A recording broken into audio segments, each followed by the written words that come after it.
Ooh, hello. Hello, everybody. How's it going?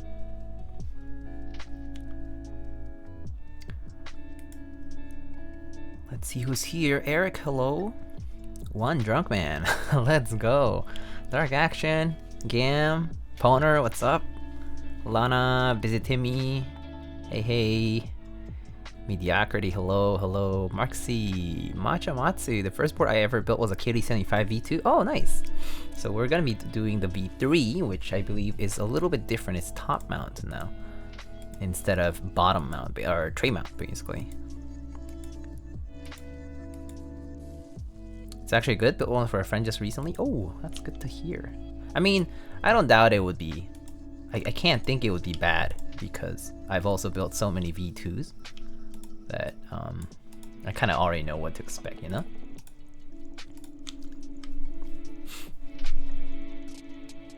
Yeah, welcome everybody. Back to back basically for a build today. There's a change in plans. Mostly that I had some work related stuff kind of like today and tomorrow, but those plans shifted a little. And then I finished lubing some of these switches that was for today's build, and so here we are, you know.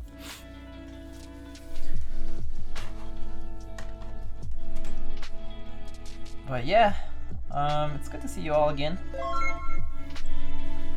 Reborn, 14 months, Pog, let's go. Thank you so much, my friend. What board is that? This is the Ion Rogue that we built a couple streams ago. Beautiful patina from Knee Deep. Was this the death mat last night? Yes. So this is the Red Devil's death mat that I got. I had put it away, but I actually decided to put it on the desk today. It's so nice, right? It's actually pretty good. This was I think I actually like the I actually think that I like the death mat more than the key set, to be personal, like to be quite honest with you. Yeah, so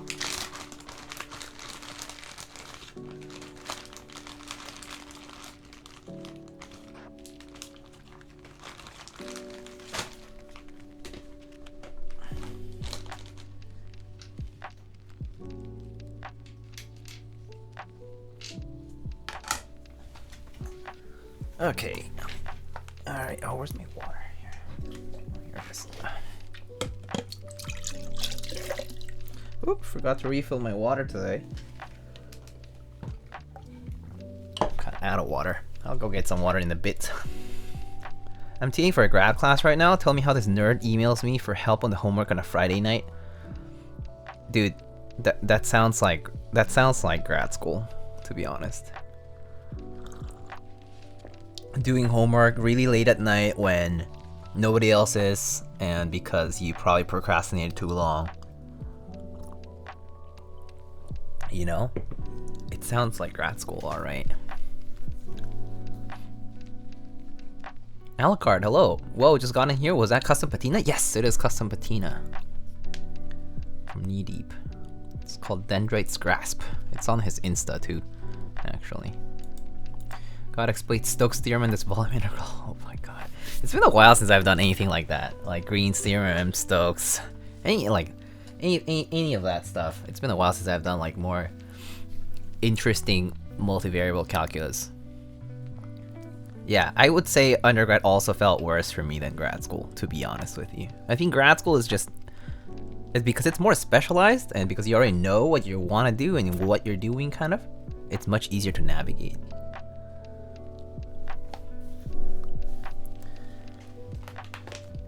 Alright, so tonight's build is kind of special. It's simple as a build, but it is special.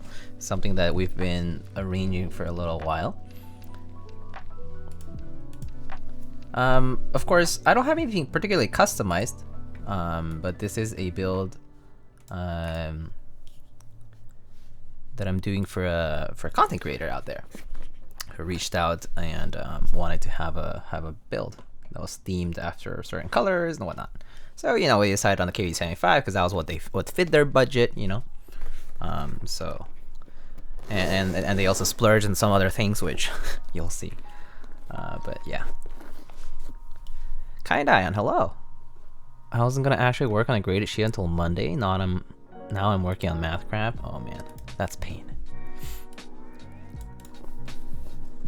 Anyway, so today we're gonna be building this KBD75 v3 with these CJ switches. These are Gateron CJs. I lubed them with 2.5 grade 0. Of course, we have our good old Durock stabs, some screws, and then we have this white case. There's a PCB. This is a white KBD75 v3. Looks pretty clean. Bump-ons. Just installed them when I was inspecting it. It's very clean though. Very nice. And we have a brass plate today. That was their preference.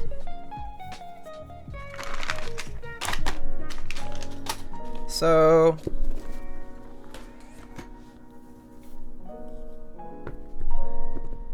this board is for Tiha Typer confirmed. Nice of you to help an up and coming creator. Yeah, right.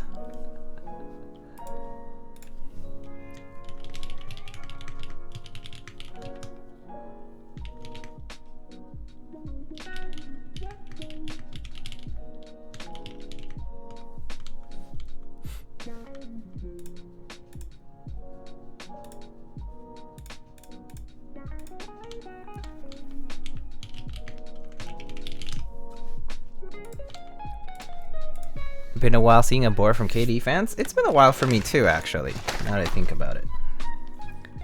Carl Johnson switch. That's hilarious. So, okay, here's the foam that goes underneath. The PCB is already tested out. I actually tested it out because I already have like the hex file and all that. Like pretty much, I've had it around since I built so many KBD75s before. It uses the same PCB, which is like GMK VIA compatible. You know, this black matte PCB with underglow RGB. Pretty much uses the same.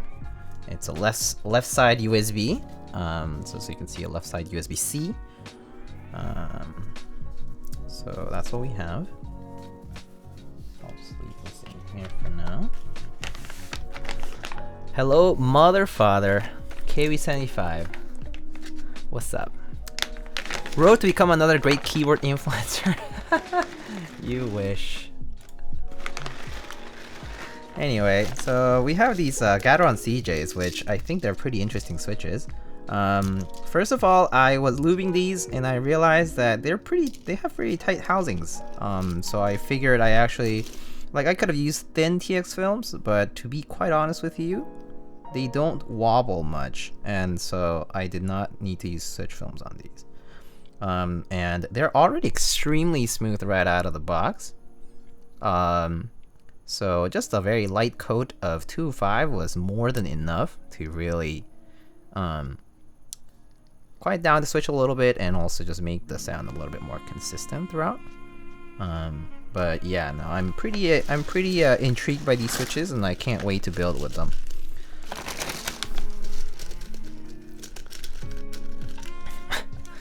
China Joy switches actually. I know. One drunk man's just being facetious. You know? Delphor would look pretty good on this. So we actually have a key set already chosen for this board.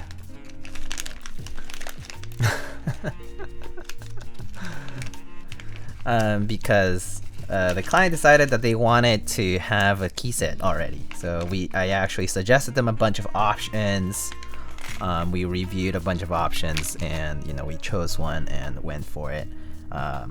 You know, got it in the market and all that. And so like we already have a key set for them as well.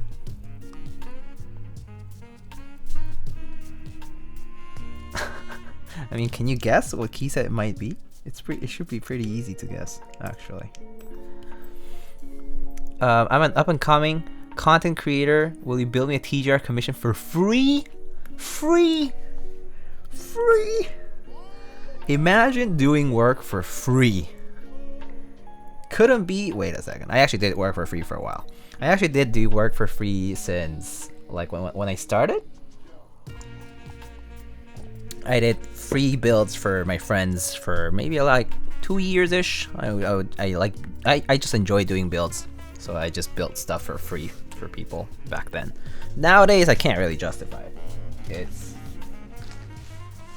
It's a lot of time.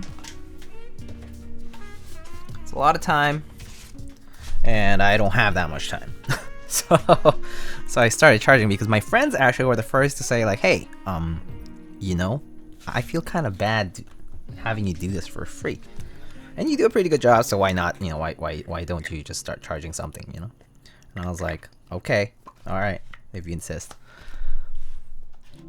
We're friends, right? Teacher Jane V69 commission. Woo! I mean, Mason, if you really insisted, I could be nice about it.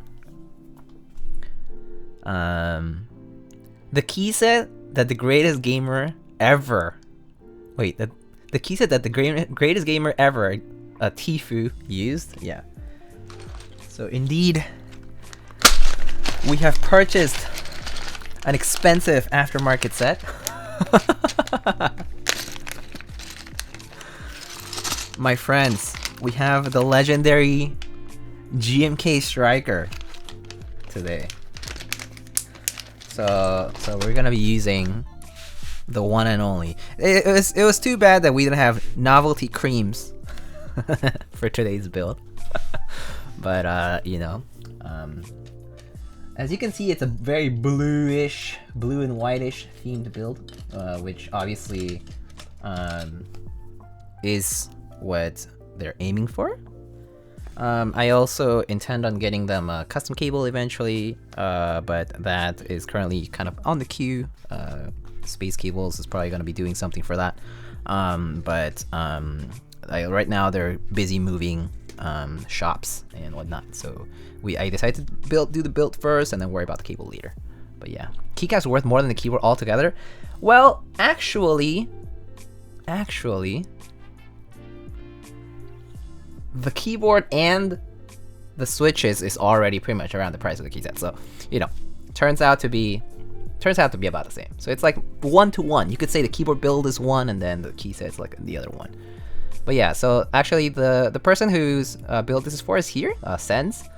So Sens is a VTuber and content creator, also a partner on Twitch. You can check out Sens's channel. And yeah, so it's an honor and it's a pleasure to be working with other fellow creators out there outside of keyboard like realm, because TBH, a lot of the people that I build for are already well involved in the keyboard scene. There's a lot of like new people who approach me and say like, hey, like you know, how do you build a keyboard, or like, can you build a keyboard for me because I don't have the equipment for it, which I understand.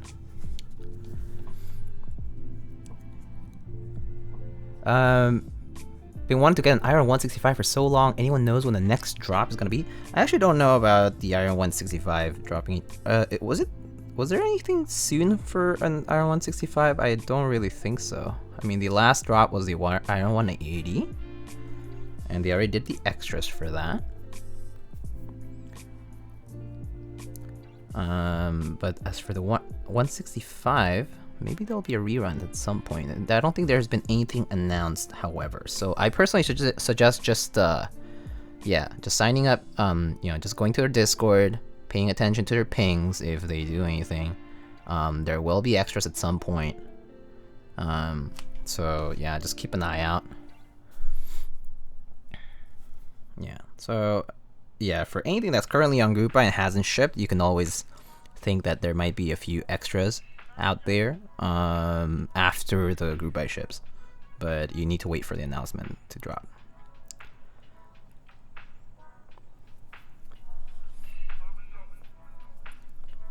A lot of extras for the 180.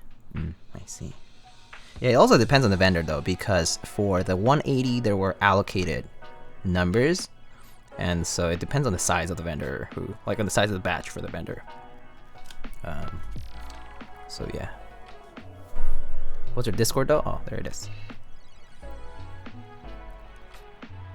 Can you lube switches for me for free? Thanks? Excuse me?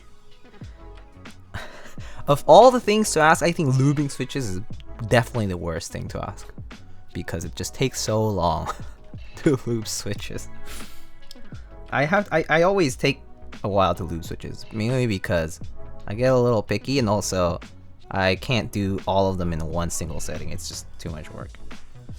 Sometimes I do when I'm sometimes I just watch some anime and or TV and just like chill out and just lube switches at the same time. But I would say normally I split it up in several sessions for switches. Are these the stabs? Yes, these are the stabs. So these are Durock V2 stabs. These are these nice smoky black housings.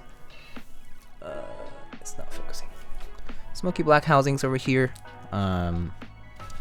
Very smooth, but just like any stabs, you should be lubing them. Even the nicest ones, or what people say like, oh yeah, like you don't need to lube so much of it. You still want to, just because pretty much any empty space is a potential spot for rattle, because there's always moving parts. So yeah. It only costs a teaspoon of sanity. Is there even sanity? When's our next dinner date, bro? Yo, Toki. You gonna take me out on a date? Well, you better invite me first. No, but I don't know, dude. Sometime soon, I guess. I've personally been avoiding going out now that things have, you know, I guess we're just getting past the peak now, but still a little nervous about being out there. Not to mention, do you like see the news recently? Like,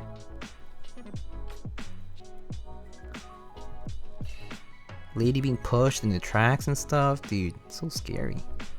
Why have people gotta be like that?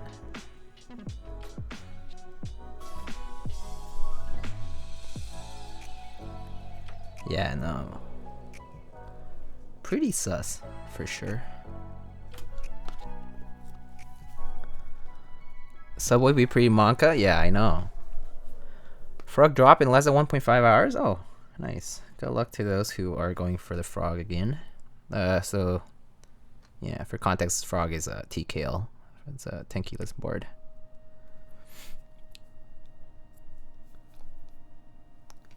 Broke my heart. The world is something else. I know. It's pretty scary, honestly. I was talking to some friends, and at least one of my friends was like, oh yeah, like one of my female friends was like, oh yeah, like it's kind of like springing back up again, and so like they started carrying like pepper spray, that kind of stuff again, gel, and personal alarms, that kind of stuff. It's something scary.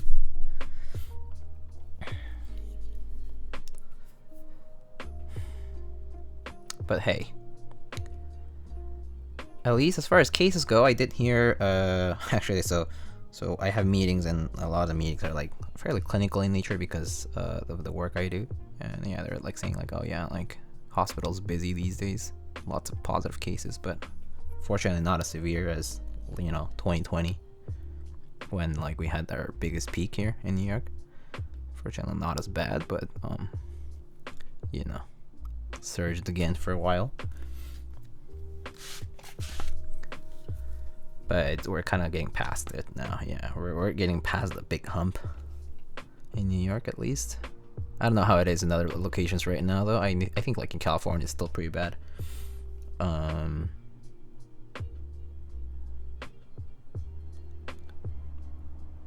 It's interesting though. It always seems to hit us first, like here in the East Coast, and then like West Coast has this big lull in between. And then they also take a longer time to get past things, probably just because people react to it differently over there. I'm shocked we never closed schools yet this year. Yeah, I know. I mean, I'm currently remote, but I know that so many other places have not even closed at all. Like, I mean, like they haven't done anything about it. Like, not even remote, which is kind of scary too. Why do you think there's so many cases? I mean, yes, of course, I know. Some shit, right? Yo, Clackbait, hello. What's good? Cause my rights, Kona. Let's go. My constitutional rights. We're prepping for an outbreak in New Zealand. I mean, is it getting bad there over there? I mean, isn't it like the summer over there too? It's like here we have it even worse because it's also like cold season, so people are getting flus and testing positive, like PCR positive.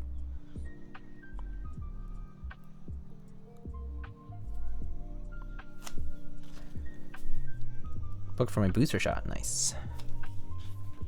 Here in Asia, it's 10k case per day, but that's it. Asia is a very generic statement, as in like Asia is huge. Where in Asia?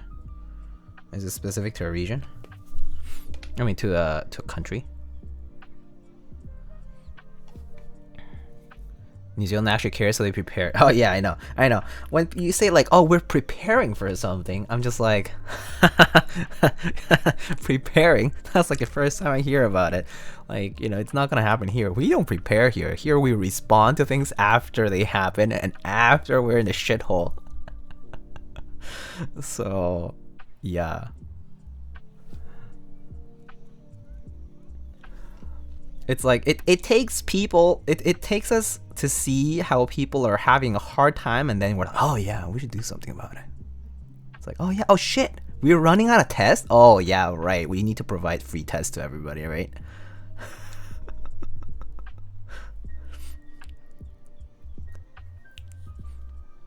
Well, for those who didn't know, at least who are in the US, you should sign up for your four free test kits, at-home kits.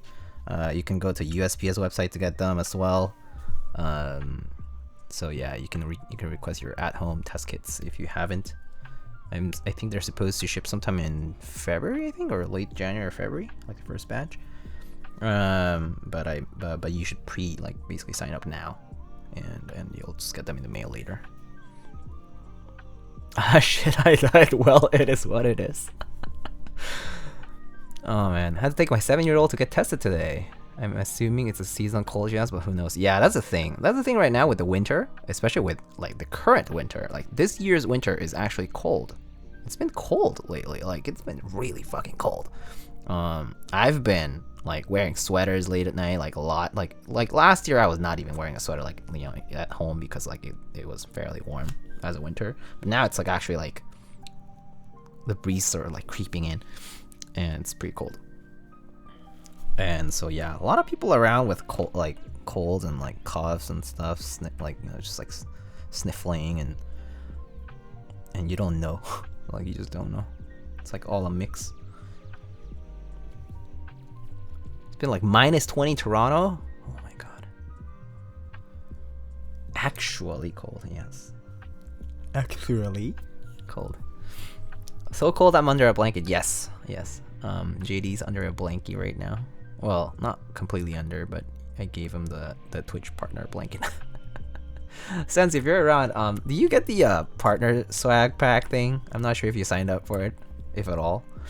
It was like limited or something like that. So I think not everybody would get one, but if you like got in early enough, like they sent out like these swag pack gift boxes for Twitch partners. I don't know, man. It's 61 Fahrenheit in Oakland. Feels cold today, dude. 61 Fahrenheit, and you're complaining? 2 Mises, please. 61 Fahrenheit and complaining. That is ludicrous.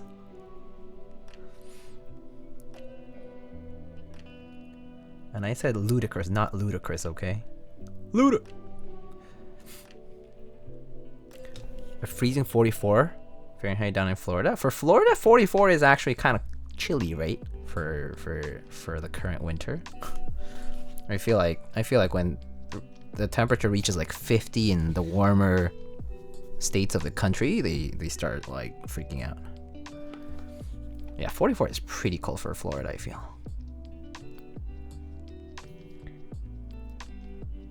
Probably responded to a student's question in the middle of me responding. Just roasted her saying, should have learned this already, simply do the proven dot with normal. Oof. Oh man, that's rough. But that's also the student's fault for actually emailing you, like the TA, and the professor.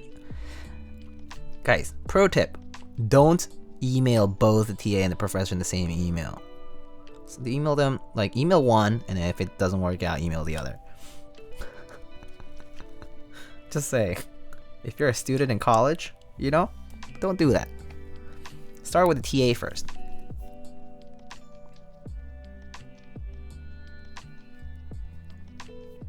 Yeah, the TA is the one who's gonna cut you slack and help you out. Professor's only like if nothing works, like if the TA is complete garbage, okay? Like if TA is really not helping you and actually being really not helpful, as to like stuff that like, they should probably help you with, then you can be like, okay, professor, like I talked to the TA and they just didn't do anything for me. That's like asking your mom and dad for something at the same time. Yeah, I know. Exactly. It's like they're gonna be like, I mean, you know, like the juggle thing when you ask one parent and they're like, oh, why don't you ask your other parent? And then it's like back and forth. But at least once you have proof that they both said something contradictory, you can be like, haha. You know, this is how it should work for me. So glad I could afford to turn down teaching this semester. The undergrads on my campus are not feeling great right now. Oh yeah. Oh, actually, that's a good point. I personally am not teaching either right now, but I definitely have to in the near future. It is nice to not have to do it right now. Oh, and now that we are also like kind of semi back to remote, it's like even worse. Goodness, remote learning / teaching is really not nice. I personally really dislike it. Can ping pong it around? Yeah.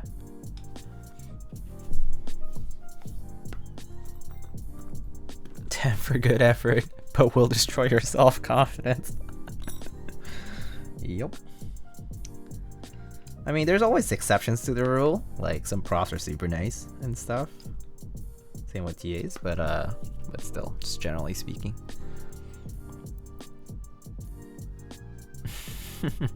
Big brain moves to tell your dad that mom said yes even though she didn't. That's actually pretty smart.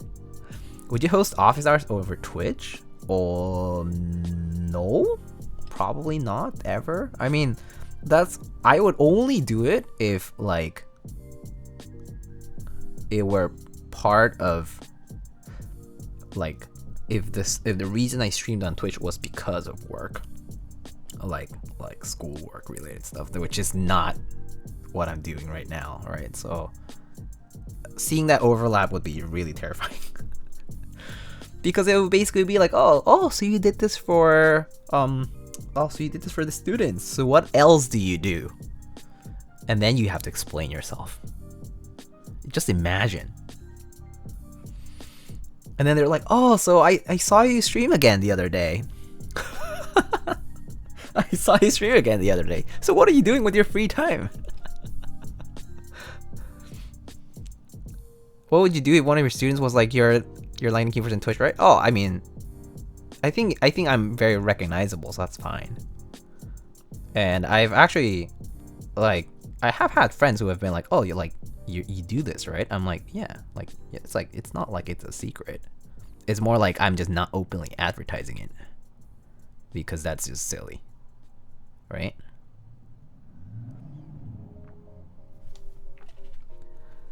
Flex on them for being keyboard noobs. Wow.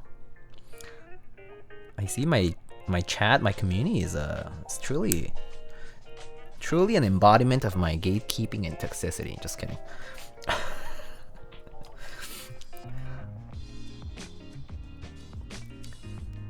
They take after me. I'm so proud. This chat is elitist.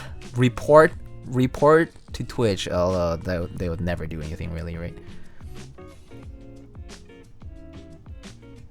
At least you're not a media writer.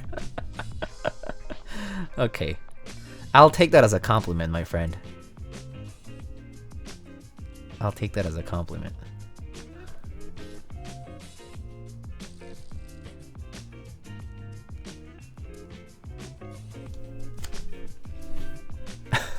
I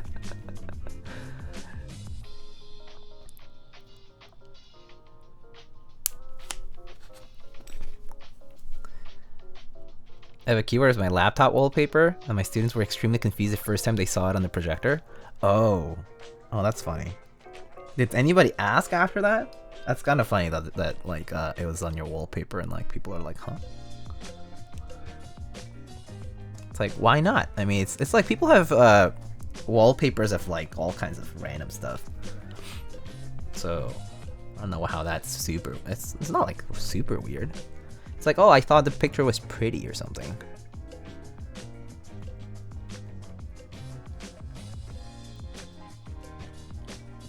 And my Mountain Ergo with blanks on my desk at the office. Everyone's just dumbfounded by it. That's a chonky board too, right? So I guess that kind of makes sense. But it's like it's ergonomic. It's like ergo, so people might be like, oh, like you must be trying to get your typing better. But I guess the blanks would definitely throw people off. People would be like, what the hell do you type on it?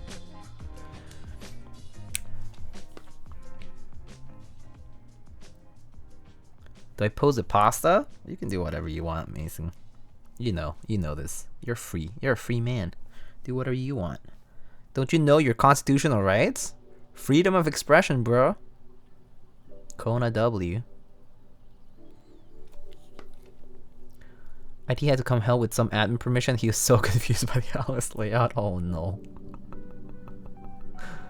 That's when you just gotta have like at my desk I actually have like one of those Logitech wireless ones. Just in case. I have issues like that when like somebody else has to use it and I'm like, well, I don't think you can type on this, so why not just use this?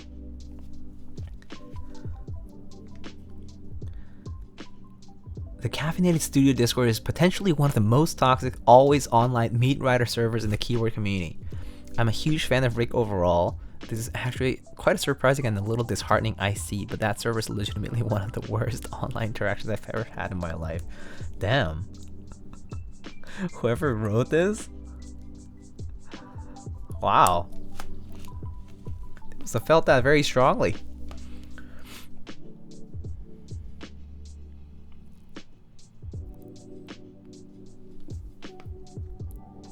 Your hands don't deserve to touch my keyboard.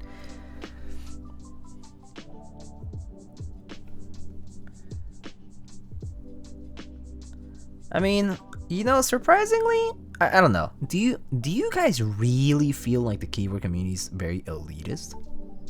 Like, honest to God. Because I don't really think so, personally. I think there's way worse places than this one. Like, as far as a hobby and the community around it is concerned. There's way worse places. I think I find it quite hilarious personally when I go to like RMK and see people like, oh my god, these places are so elitist, and I'm like, huh? It's like, what did they do? It's like they didn't do anything.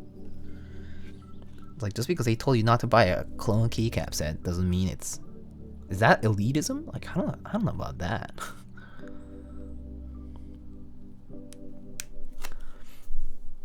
There's always something worse, yeah. There are corners of it. Oh, I mean, yeah, there's always corners, yeah.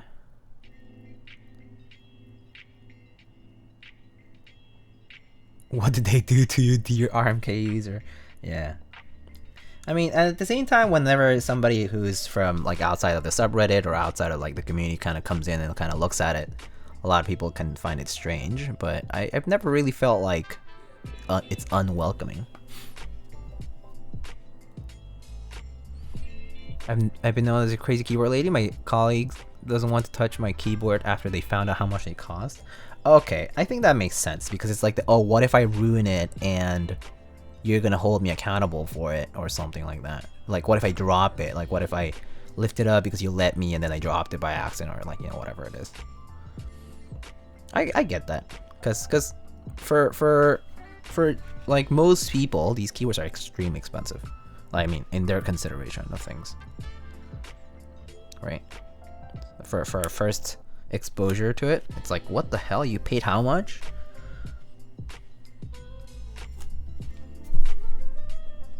Bro, it's a block of aluminum.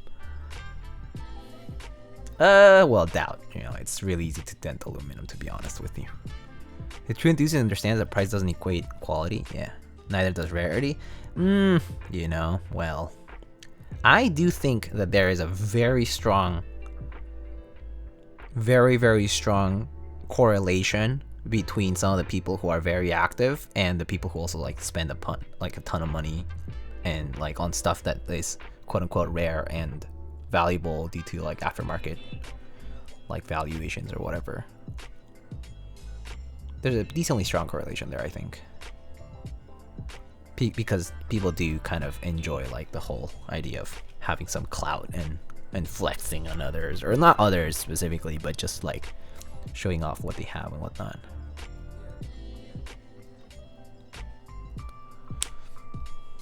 Just kind of as a statement of fact. My friends always joke about stealing or breaking my expensive boards. Oh yeah, my friends do the same too. They're like, oh yeah, so Diego doesn't really have a retirement account, but he has a room full of keyboards. So if you needed to do something about it, you can just go to his place and like, you know, wreck it up. Ruin his life in an instant. I'm like, dude, that's not nice, but you're not wrong.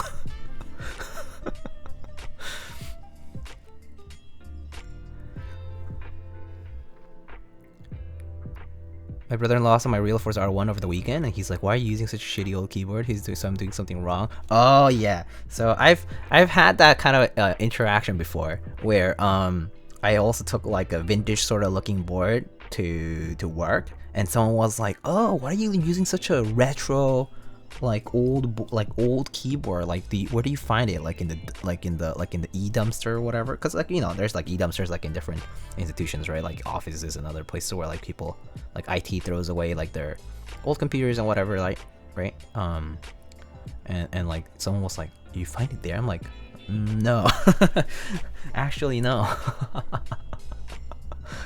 Well, it was not that expensive, but still, like I didn't just find it at a dumpster, you know.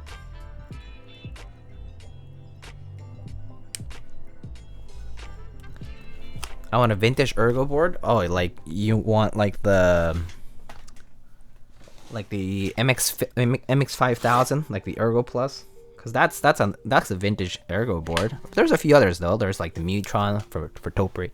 There's like the Kinesis boards, actually. Those are ergo technically too. The old Kinesis boards.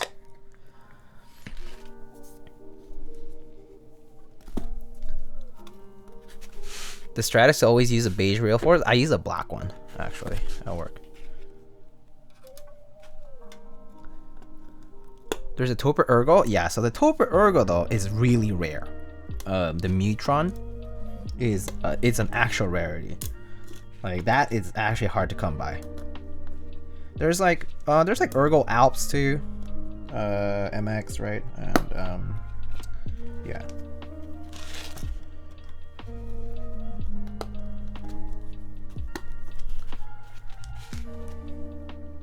So I actually don't know what the placement of the stabs is gonna be on this, so well, I'm definitely sure it's this, and then okay, I think it's probably this one then. Oh yeah, it has to be this one. It's pretty obvious now that I think about it. Alright. Apple Alps Ergo. Yeah. There's a few Alps keyboards that have ergonomic layouts to them actually. Aside from the AEK one, there's a few others. Like, actually, K3Z posted a board that's... Actually, well, that's not Ergo, but there's a few others, yeah.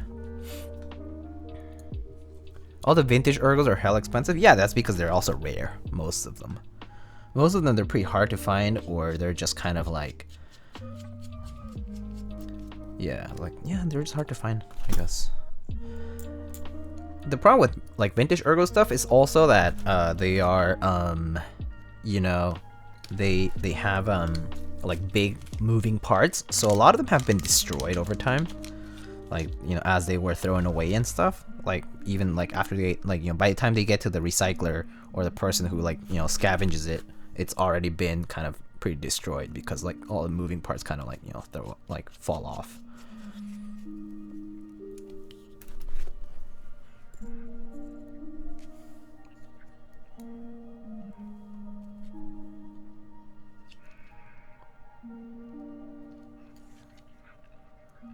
Why you banned yesterday? I just timed you out.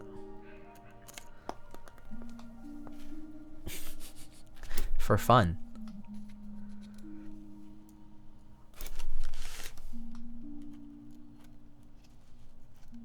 It's like a free ticket.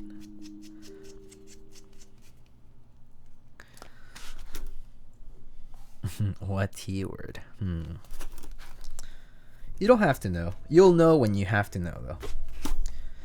You'll know eventually.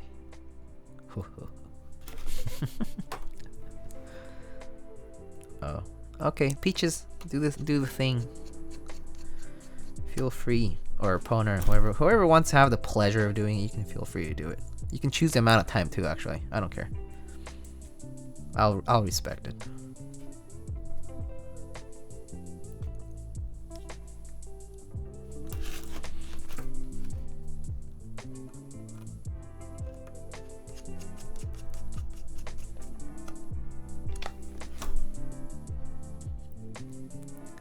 Can I have your sandwich while you're gone?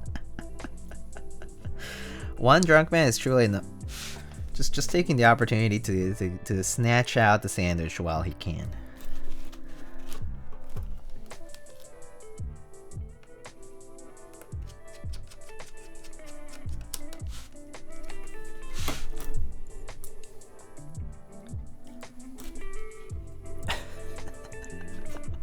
Wow, really double down on it. Oh my goodness.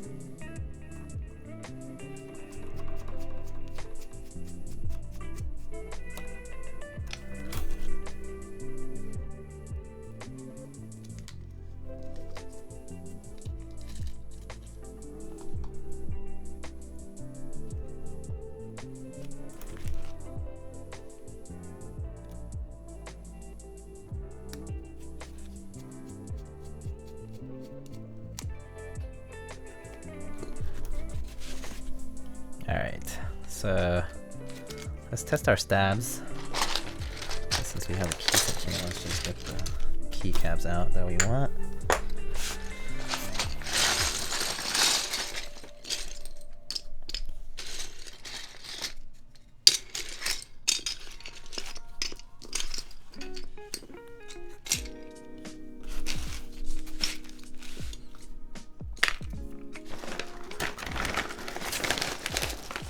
Does Chatson not have a mod mode or Twitch mobile? I was doing it in mobile? Oh, huh. I guess I'm not sure how to do it on mobile either.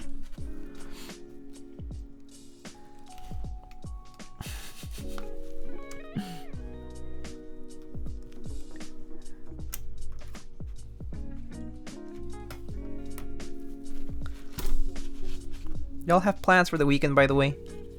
Wow, Classic Blue looks different. Didn't even know it had Hangul Soft Legends. This guy.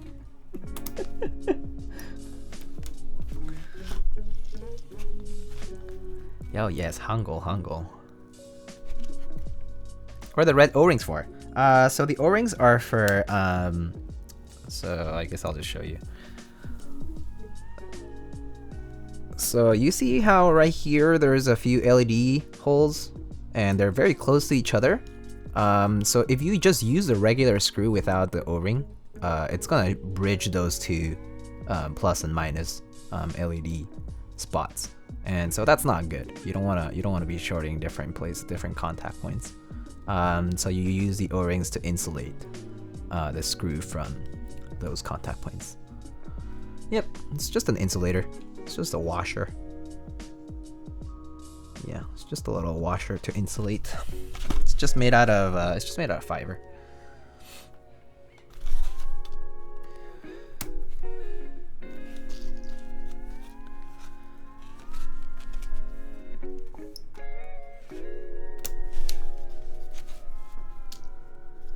Oh, this plate is actually kind of nice.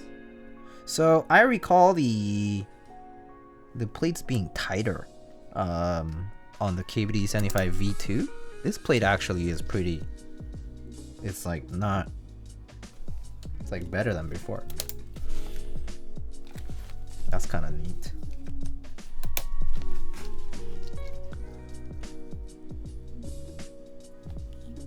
The washers come with the Durock stabs, yeah. So the washers, yeah, do come with the stabs most of the time. I mean, at least these days, for a lot of the stabilizer kits, they come with.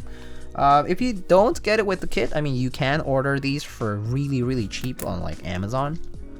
They sell them for really cheap, so yeah. They're easy to get. Yeah, they're all on the kit code too, on the Kitco Legend website. Why not add the T-word to an automod? Cause it's fun not to.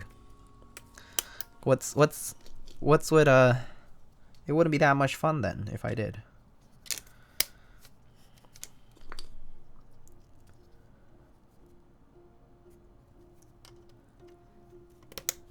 If you order washers on Amazon, be ready to receive 10,000 of them. I actually do have like the big bag one around somewhere. I think it was fewer of those. I think it was like 1,000, but still, it's quite a few, nonetheless. Okay, I'm not sure which position this is, so.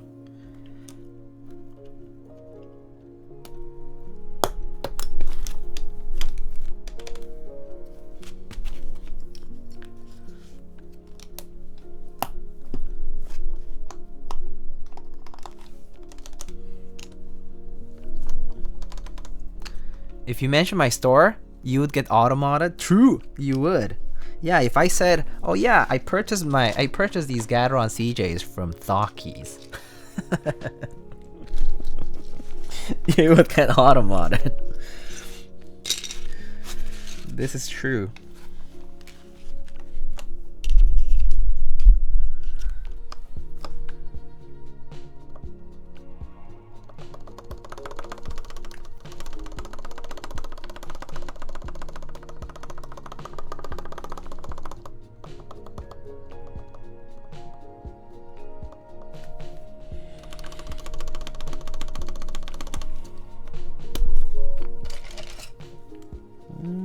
Just a little more lube, I think.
I see. It's kind of loose on the plate. Let's see if we can.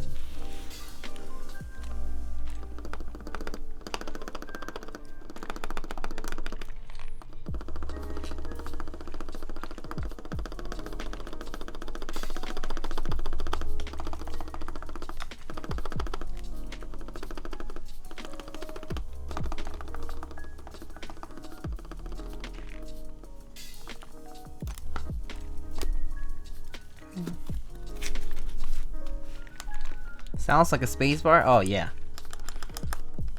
that's definitely ticking. Wait, which one? I don't think they're taking any more, at least.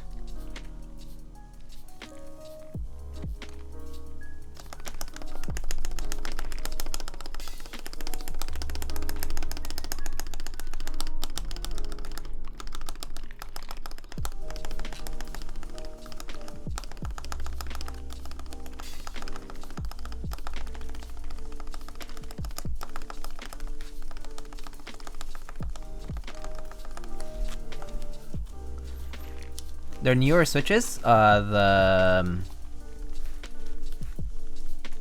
mean, the CJs are definitely the newer ones. Yeah, one of the newer ones. But I heard that I mean, I've heard a lot of good things about most of the newer Gateron switches these days. People seem to be liking them a lot. Like the X switches, the CJs, some of the new Cat V2 switches. People seem to be liking the new Gateron line of Gateron switches these days a lot more. I'm a Gateron cap enjoyer. Oh yeah, so do you get some of the new ones? Nightwalker, have you been enjoying those since you got them? Oil King switches? I have not tried those yet.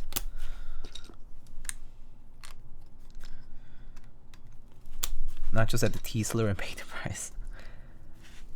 I got Cap V2 yellows and browns. Oh, nice. Both really good. Yeah, I think so too. I also thought the Cap V2s honestly came out great. Like, you can use them even stock. I mean, and by stock is basically lube, because they do come in with a decent bit of oil to them.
When you do have lube switches and you're trying to lube them, do you just lube over it or do you have to clean it? It depends, yeah.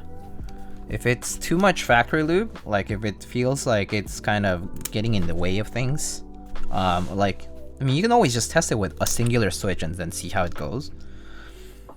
If it doesn't go well and you feel like there's just too much mixing going on, I would just wipe it off. I personally just use like a tissue or something, like a paper towel, just to wipe it off. And then you can lube, over after that. Yeah, it just depends. Sometimes it's thin enough and it like doesn't really make a difference at all. I just lube over it and it's not a problem at all.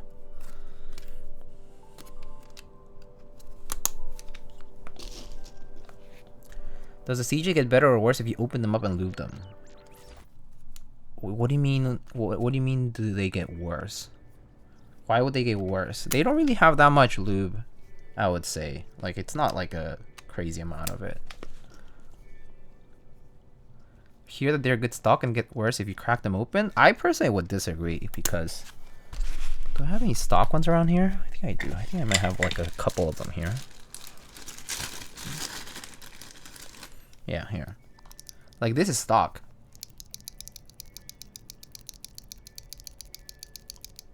It sounds okay, but I like it. I like it lube a lot more.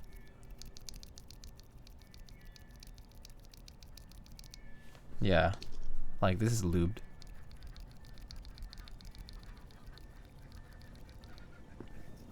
And I think this is stock. So yeah.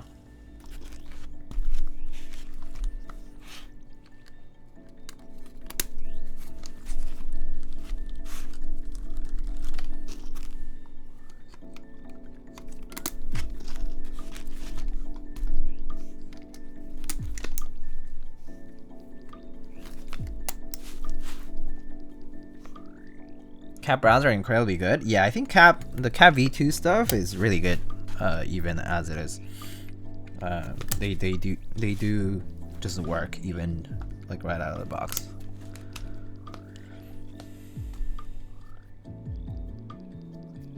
But yeah, opening the switch will loosen the top a little bit if you are, especially if you're using the switch opening tools. That can be a little bit harsh on the top housing clips. That can definitely loosen up the housing a bit. In the case of the CJs, it wasn't that bad.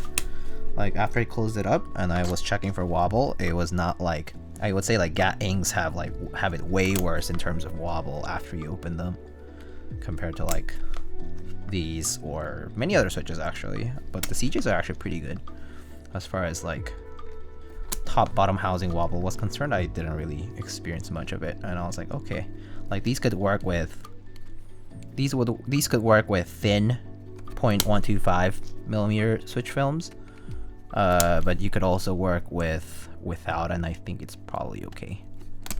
Yeah.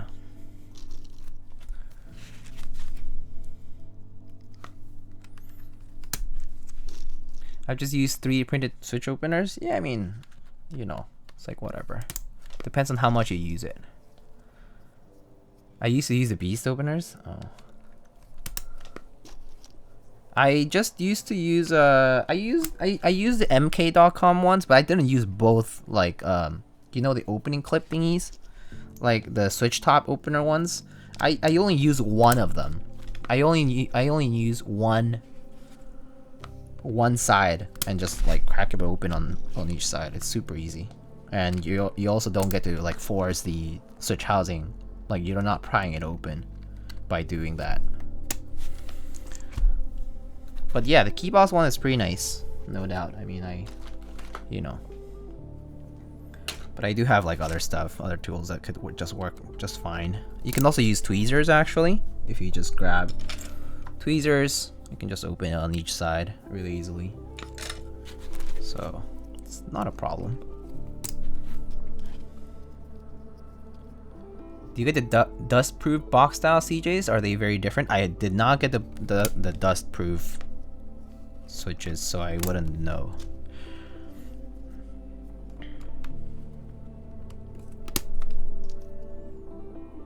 The beast openers were terrible. Mangled tops. Oh, I mean, I guess they're truly beastly.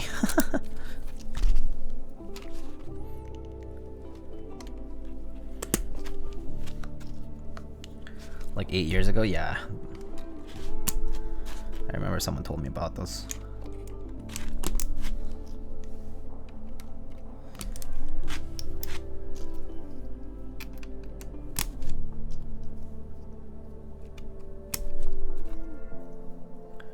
Okay, I do have to go to bed, Diego. It's late and I'm burnt. Sounds good, dude.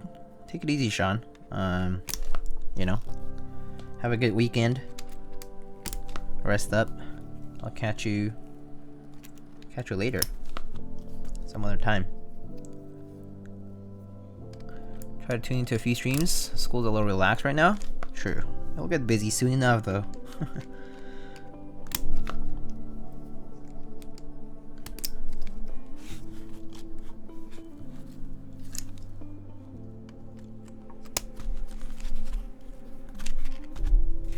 Okay, let me see.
I like the Gateron ones.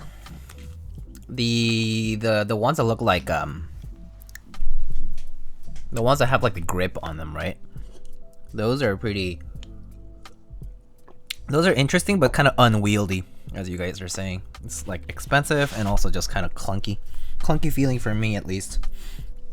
When Elbort sent one of those, yeah, I thought it was a little too clunky to use. I was kind of slowed down a lot, so I was like, I don't think this is for me.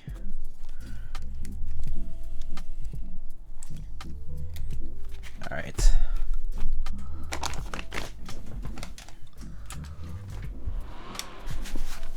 Let's get soldering. Do you have a Thockies affiliate code? I do not. I do not.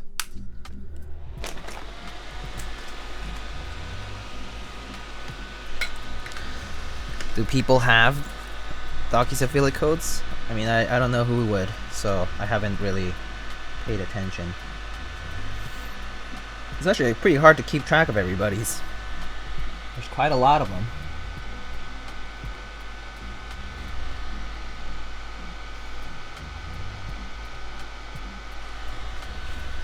I found one on Google. Nice. Yeah, no, all good. I don't. I do not.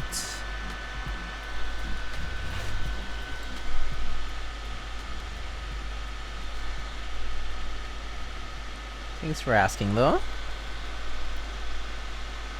Very kind of you. So many new vendors in the last year, yeah. I mean, well, makes sense, right? COVID kind of really pushed for this really big explosion in sales and in potential business for the keyword community, and more than that, like tech in general, I would say. A lot of at-home offices, right? So it's inevitable, I would say. Natural development.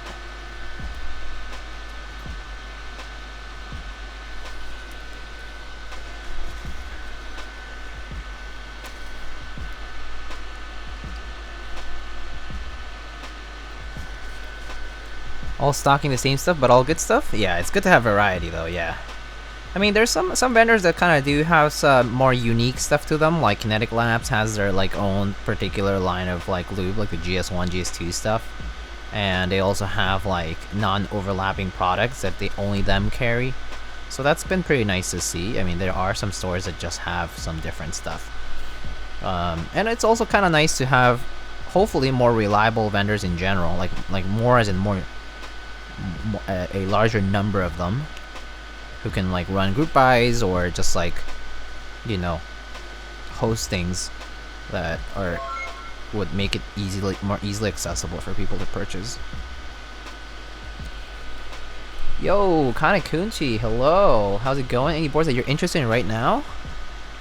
I haven't taken too close of a look at interest checks, to be honest with you. I actually stopped following interest checks.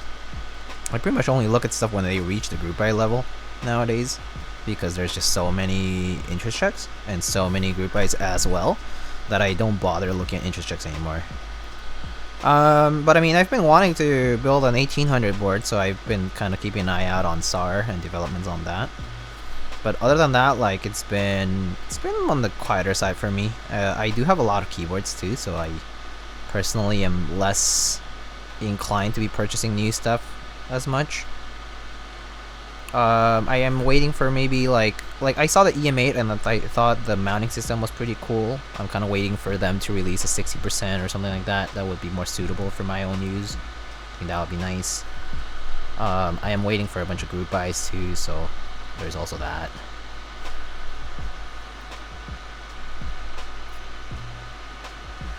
Okay, so we'll check this though.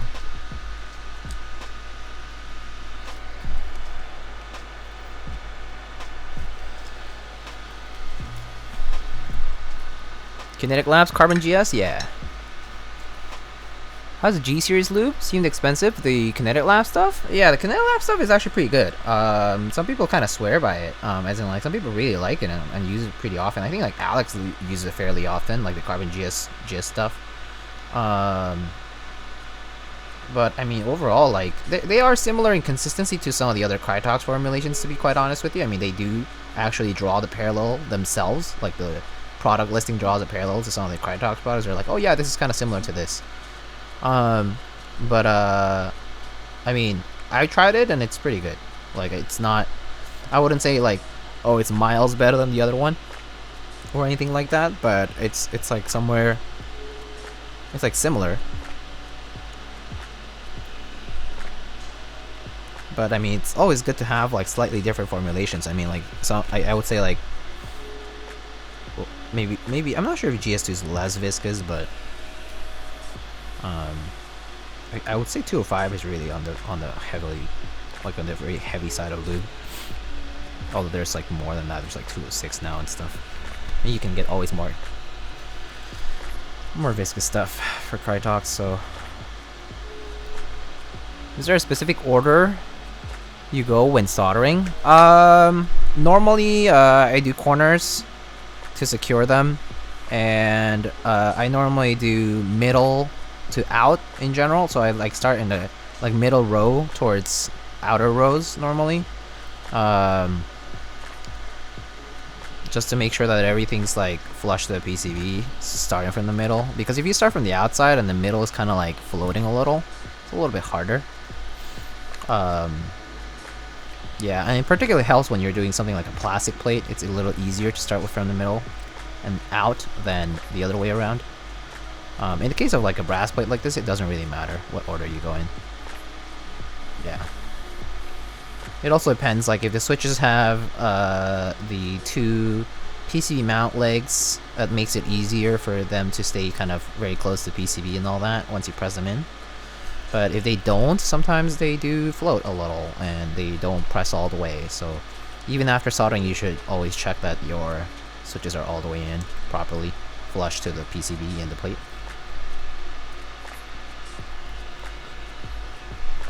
Does it separate like Krytox over time? I'm gonna say salt rock lamp that literally every lubricant, like every single lubricant I've ever seen, if you leave it for long enough, it'll definitely separate, including Krytox of like 0 grade formulation. Like, it's inevitable. I would say like it's just like, it's like, for me it's like one of those things that it's like, just deal with it, you know, like whatever.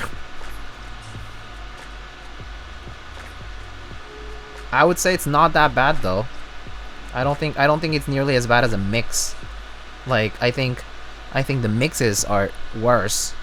Those do separate from oil, I mean from grease to, like, there's like an oil layer on top much more quickly than any of the other stuff that comes in a single sort of like mixture, like already done mixture. And yeah, no. But yeah, all Krytox, all lubricants, all these lubricants eventually, like all these greases do eventually separate if you keep them still for long enough. Right? Like there's gonna be that thin layer of oil on top. So I personally really don't care. It's like, just, yeah, just grab a tool and mix it up again. Yeah, I just gotta stir it. Yeah, I use like those like metal spatula. Those are pretty good.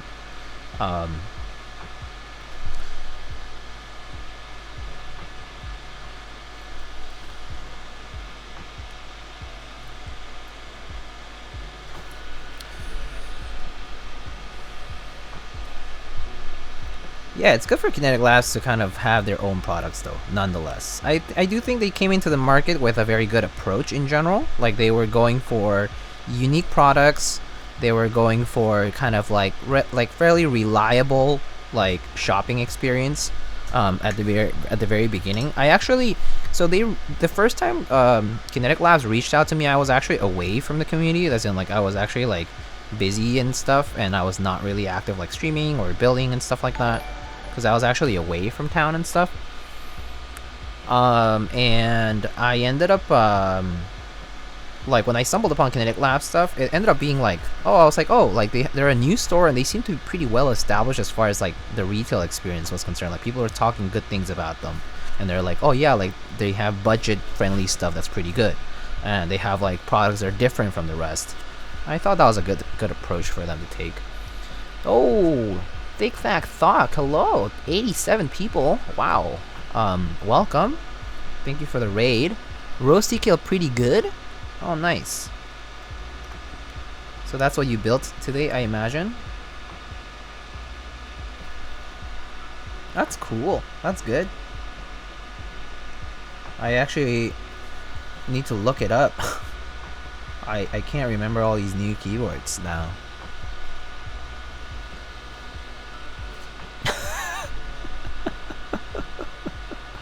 Wow. People abusing the fact that TikTok just rated because it's the T word. Look at this. Oh, okay. Well, alright. Peach is taking care of it. All good. Is that the board going for 3K on MM? What, the Roasty Kale? Roasty Kale is going for 3K on MM? What? I'm confused about that. Alright, just gonna double check that all these switches are properly in. Okay, it looks good, I think. Yeah, that looks pretty good. I don't think it's sold for 3K? What?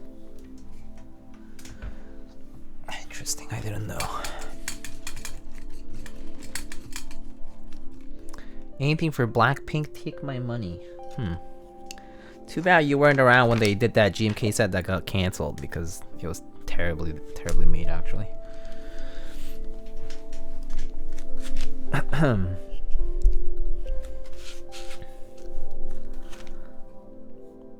Alright.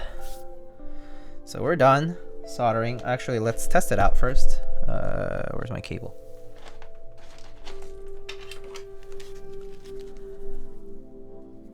Oh wait.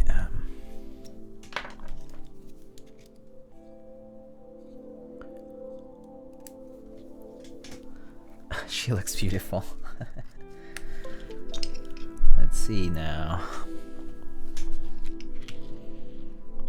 Oh, I guess a good way to test this is if I just do RGB. Alright, cool. So that works.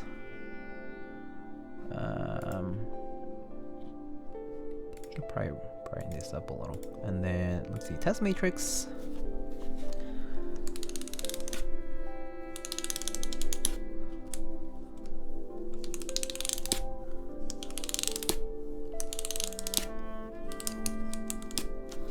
Alright, great. Everything works nicely. Let's put the assembly into the case. Oh.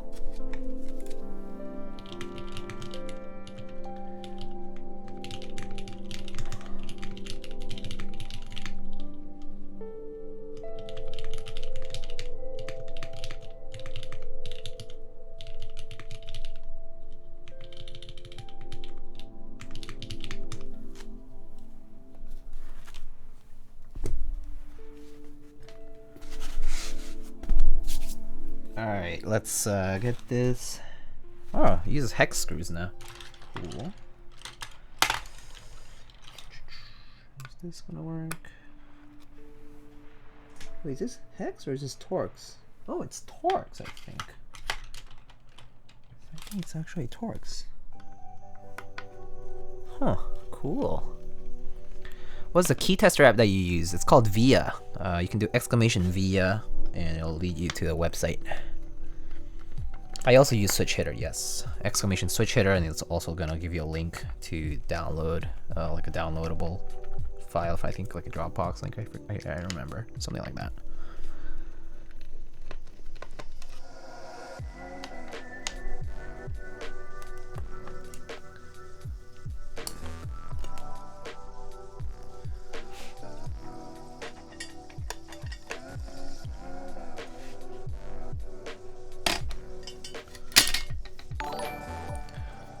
Oh, yo! How many subs to take a chomp out of a GMK tray? Oh, Patty, I don't have any GMK trays. I throw them out. All of them. I tossed them all out already. So I don't have any trays. Ate them all, yeah, ate them all with salt and pepper. Eat a tray or we riot? Go riot, it's fine. Do whatever you want to do. Oh, shit, this comes off. Okay, I didn't realize. That's kind of neat. This port is like a piece that just kind of sits right here. So you can technically replace that piece with a different color, I guess. Neat. Eat a switch? Excuse me? What the F?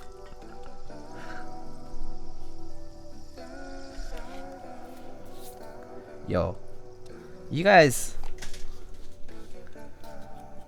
cray.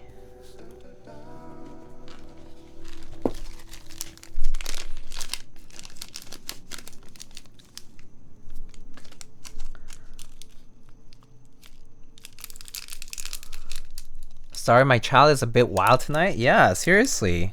Chat's kind of wild. I mean, for considering this is Patty's stream, I thought Patty's like chat's all, you know, it's all super chill and stuff. You know, taking after the streamer. Guess not. Who suggested eating GMK trays? Wasn't me.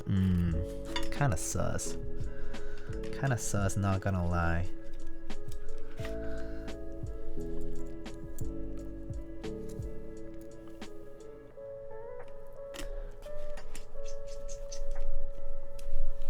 Wow.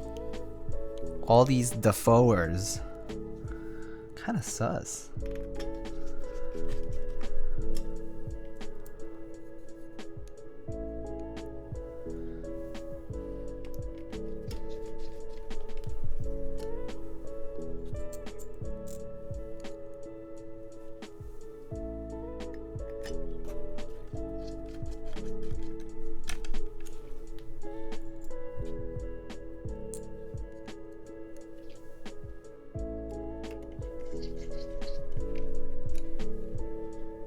Snitchers in chat. Joe so drunk he thought his purple Austin was black. Oh my god. Is that what you were doing, Patty? Well, how's your stream? What do you do today?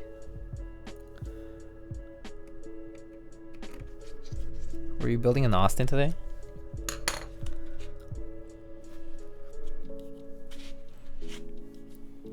SG81M? What is this? It almost sounds like it sounds like a Shure microphone or something.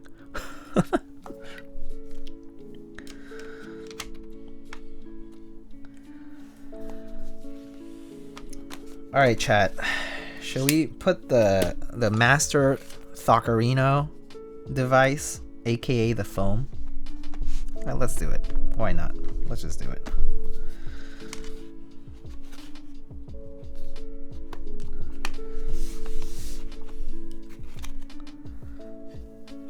Alright, so it's pretty neat actually. I actually really like how they redesigned it.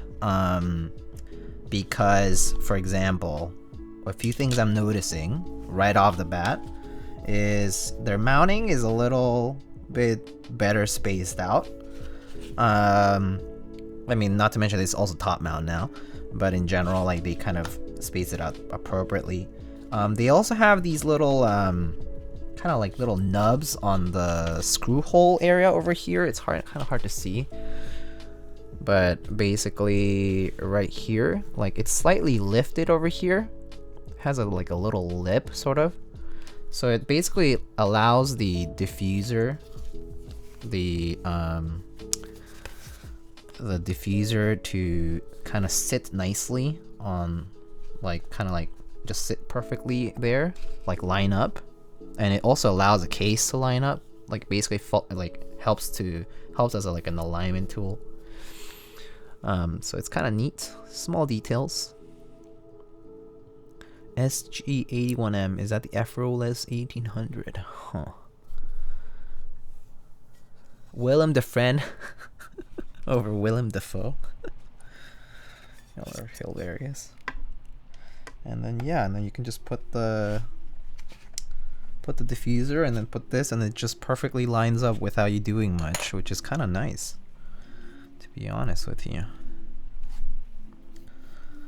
I was like, what did I do with the screws? It's over here. Have you seen what happens to the Mr. Suit when you use soft plate material without foam? Didn't I build a Mr. Suit with a soft plate material without foam? That's exactly what I did when I built it. It was fine. If you really press super hard, it might bottom out, but it was not like... It was only if you press really hard. So it didn't really matter at all. It actually was fine.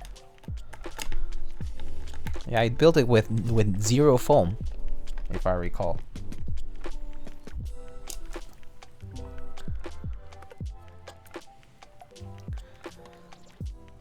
Are you telling me that pressing super hard isn't a regular use case?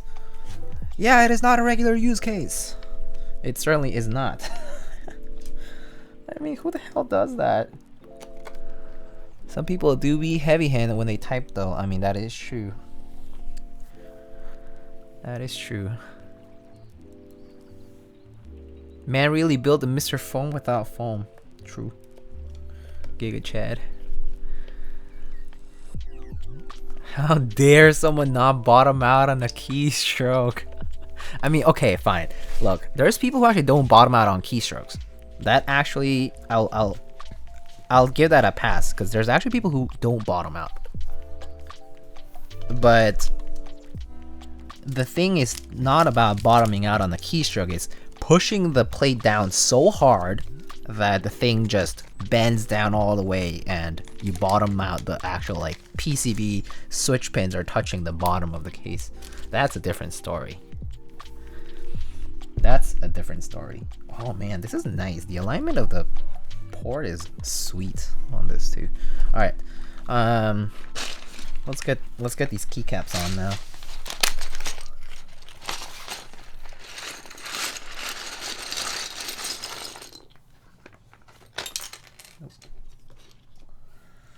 All right, code.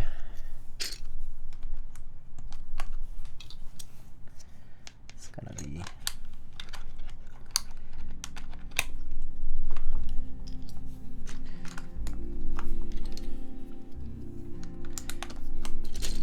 oh, it's gonna look nice on this board because the F-row and the like, cause it's like a relatively monochromatic. It's like a relatively monochromatic look, so like it's gonna look really nice with the F-row on this one. That's gonna be nice. Is this the way, Diego? It is. It is. I see them reserved artisans. Oh yeah, there's some artisans over there too that I put aside for just because I wanted to actually. It was just because I wanted to. I just felt like it. Yo, Nico Ferronda, thank you so much for the tier 1 sub, my friend. Appreciate it. Some of those KBD75 typing tests kind of busted. It is true though. I personally think it's one of the nicer sounding boards out there, considering the like with or without foam even. And actually right now we built it without the plate foam, and I think it's gonna be nice. Okay, let's see. I don't know about some of this, so let's skip that. Page down, okay.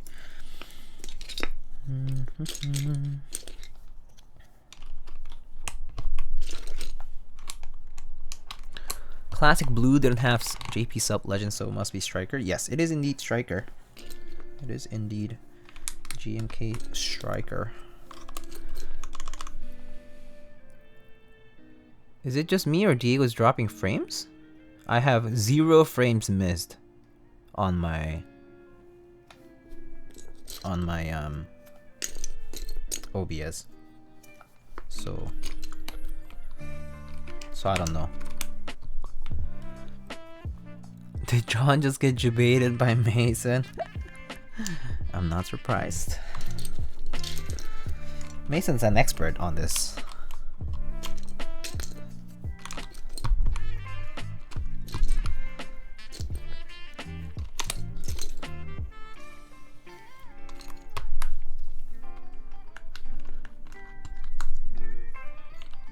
Oh, ASDFG. Oh, yeah. Okay. Off.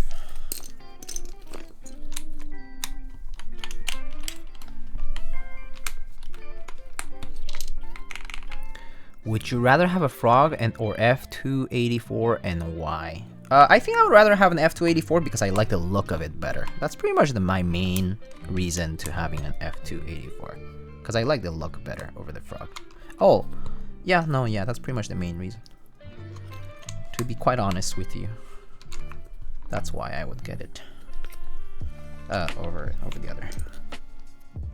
F18X or F284? Ooh, that's kind of tough actually. I do really like the F18X a lot. Kind of tough actually. Let me think about it.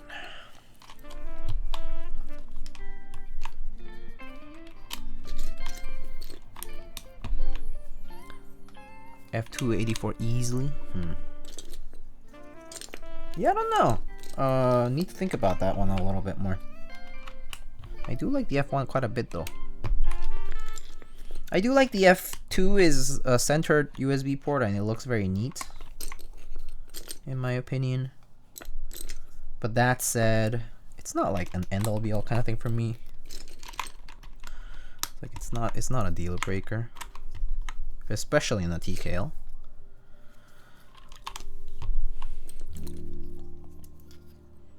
I just wish it had that black ceramic weight of the frog. Yeah, I'm not too picky when it comes to that kind of stuff. Accessories, pretty much.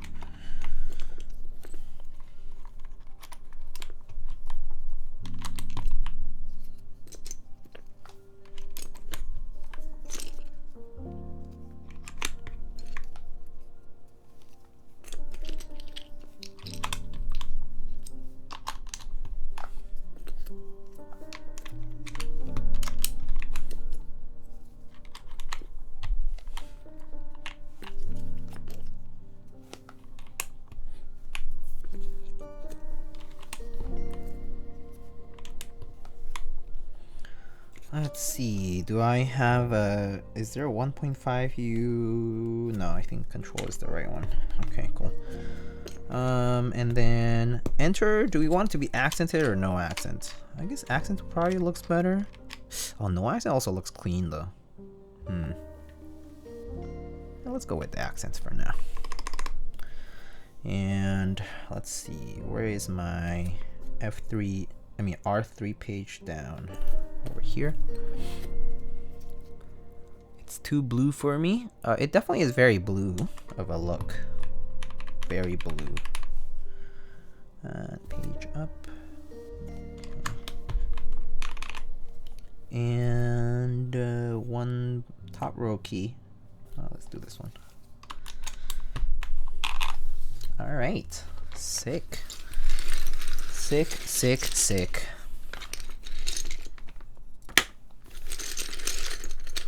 It is a very busy set, for sure. Is that 1.25 on the left and 1.5 on the right? Yes, it is. That is exactly correct. It is 1.25 times 3 on the left and 1.5 times 2 on the right of the spacebar. The spacebar is a 6.25U spacebar, by the way. Would you rather GMK Striker or Deep Navy? Striker, for sure. I like the blue. I like the blue tone of Striker more than Deep Navy. I think it's a more interesting set for me, at least. To each their own, though. Interesting? What do you mean interesting, John? This is like literally the typical. This is like the stereotypical 65-75 without a blocker. I guess you joined the community kind of later, so you didn't really see that much. But this is like pretty typical 75% layout. I would say like it's like the quintessential 75% layout. Artisan time, which I already pre-picked. We have a Keycaps, Crescent, and a cool Cthulhu from Bench Caps or Hungerworks Studio.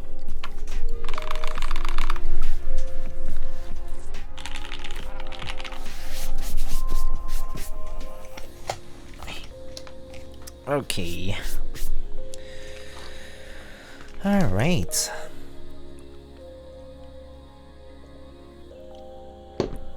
I've not used 75% at all, so I'm not familiar. Oh, okay. I see now. I see. I guess that makes sense now then. Alright. Yo, wait. Their diffuser is better than before too. They frosted it a little better than they used to. This used to look a lot more uneven, but it looks nice. Yeah, this looks very nice actually. I do like how they did the redesign on this board. I'll definitely recommend it for most people looking for a 75 of this layout. It's pretty good. USB port does stick out a little, as you can see over there.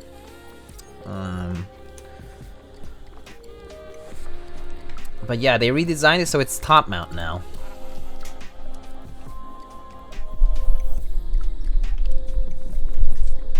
Non-staggered FR is really growing on me. I used to hate it. I don't hate it fully.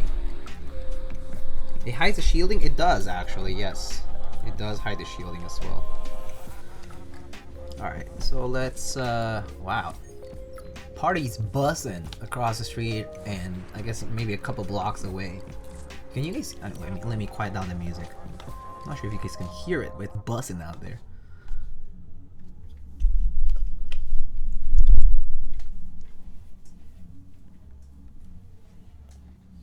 Least noisy New York block. It is not that noisy actually compared to some other places. Actually, downtown is way worse than here. So just saying, I've definitely experienced a lot worse. Like I visited a friend downtown and it was like, dude, can't sleep. Sirens everywhere. Drunk people walking around all the time. Yeah.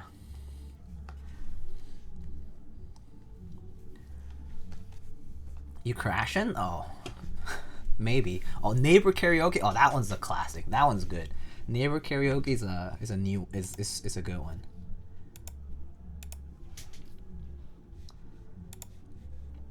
All right, let's try this out now. Look at this bussin' party over here. All right, let's give it a shot, shall we? So today we have a Gateron CJ switches on a brass plate. These were lubed with 205 grade 0. And we have Durock stabs for stabilizers. GMK Striker for the key set, as you already know. But yeah, let's give this a shot. Alrighty.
This is very thorky. Wait, what?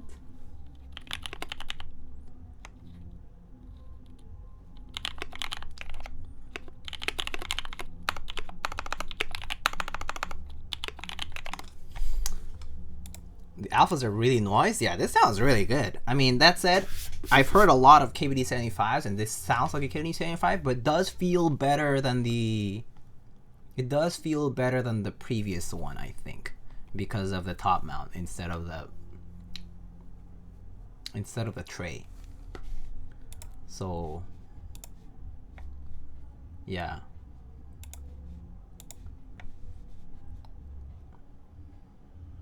Even with the brass plate, yeah, it definitely feels better than the V2. I think with the brass plate even. Because the other one, the thing about the V2 is that the V2 is pretty much typical tray mount. So it's like very rigid at specific locations around the plate. Whereas this doesn't feel that way throughout the alphas. I think it's the alphas where specifically the... But it sounds the same. Yeah, it sounds the same as the other KBD75s. Especially the V2, yeah. The V2 and the V3 sound-wise, I think it sounds the same. But it does look cleaner too. It feels better. It looks cleaner. So it's an improvement, I think. I personally think it's an improvement, so I would give them props for that. I mean, the price is pretty much the same now, so yeah. What do you think about the CJs? Oh yeah, these are super smooth. Like the CDC, I would say that if I had to buy between CJs and Gateron inks, I would buy these CJs because first of all, Gateron inks after you open them, they are pretty wobbly after you open them, so you need films. You must have films for your Gateron inks. Number two, Gateron inks aren't always extreme, like they're always super smooth. They're slightly inconsistent. Whereas the CJs, when I checked them out stock when they first came in, I was like, oh, they're pretty consistent. And then after I lubed them, I was like, oh, it's even better. So had no issues with the lubing process, and even without films or anything, like it's perfectly fine. It's very smooth, sounds good, at least so far. So yeah. Is it the same with the box inks? I actually don't know about the box inks because I haven't gotten them. But if I had to compare the inks and the CJs are nicer in my opinion. I would get CJs. Especially for the price of inks versus CJs. They're basically like what, similarly priced or even more expensive on the inks actually. So yeah, I think they're actually cheaper to get the CJs. So yes, you can actually get them on. Does I1A do you have CJs right now? You can also, I think it's either there or I think Kaneki's also stocked CJs at some point. But yeah, would you say the CJs compared to Cat V2s? The thing about Cat V2s is that Cat V2s come with a pretty substantial amount of lube.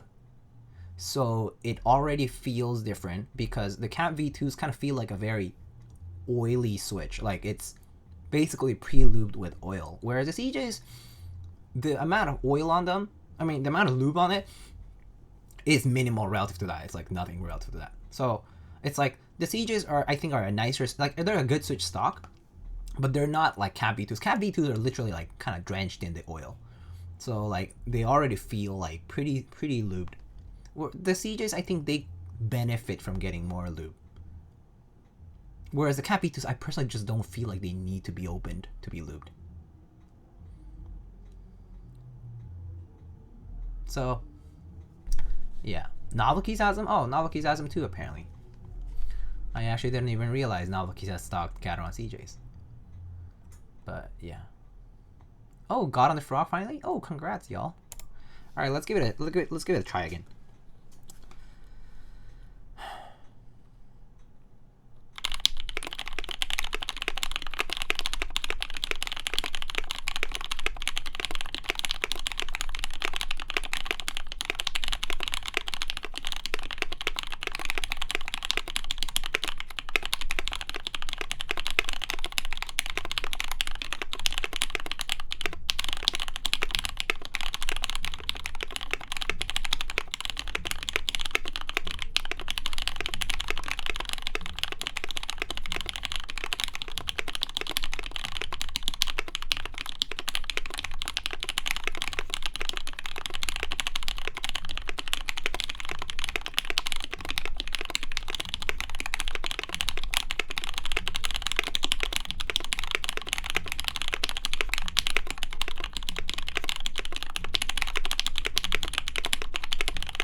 Whoa, 140!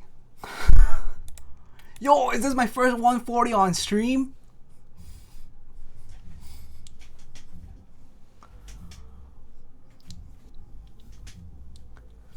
Holy shit! actual 140 on stream. Yo, guaranteed, guys. GMK Striker makes you type as fast as a gamer can play. Okay, APM through the roof, boys. Easy. It's the caps. Is this your PB? No, my PB, as you can see here, is 144.8 is my personal best. And that was off stream too. This is the first time I've hit 140 on stream though. So technically I've beaten my personal best on stream, which is pretty cool. Blue speed. How does CJ's compare to JWK Alpacas or Durock L series? Oh, that's a good question. Okay, I have an answer. Yeah, I would say Alpacas. Honestly, honest to God, Alpaca V2s are extremely smooth switches right off the bat. CJs are pretty similar to that. They are already very smooth. Personally, I'm probably more inclined to use the Gateron CJ stock than the Alpaca V2s. However, if I had the option to lube either or both, I would lube both anyway. So if you're going to lube switches anyway, both are great options. Just as good options. I think the Gateron CJs might have a slightly more attractive sound profile if you are into the sound that is kind of similar to the Gat Inks actually. Because the CJs do have a little bit of that kind of characteristic sound to it. As opposed to the Alpacas have more of that JWK nylon sound to them. Right? So that depends on what you like better as a switch for the sound after you lube or before you lube, however you want your switch. But as far as smoothness goes, they're both super smooth switches. Durock L series, I can't comment too much on it because my experience specific to them is fairly limited. But I mean, I wouldn't doubt that most Durock, these like nylon housing Durock linear switches are pretty similar to each other.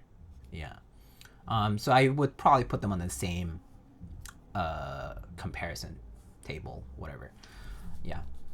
Diego, how do CJs feel compared to Razor Oranges? But Razor Oranges are tactile.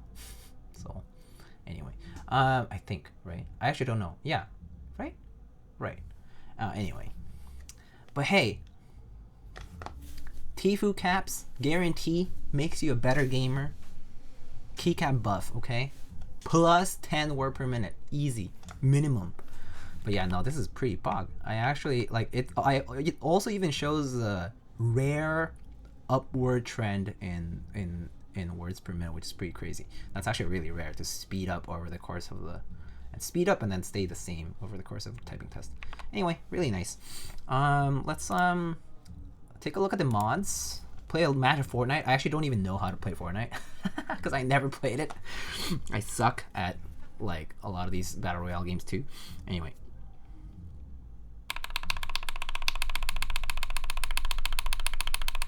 Did you use stock CJ springs? Yes, I did.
just noticed my right ear came back to life a little bit. Damn.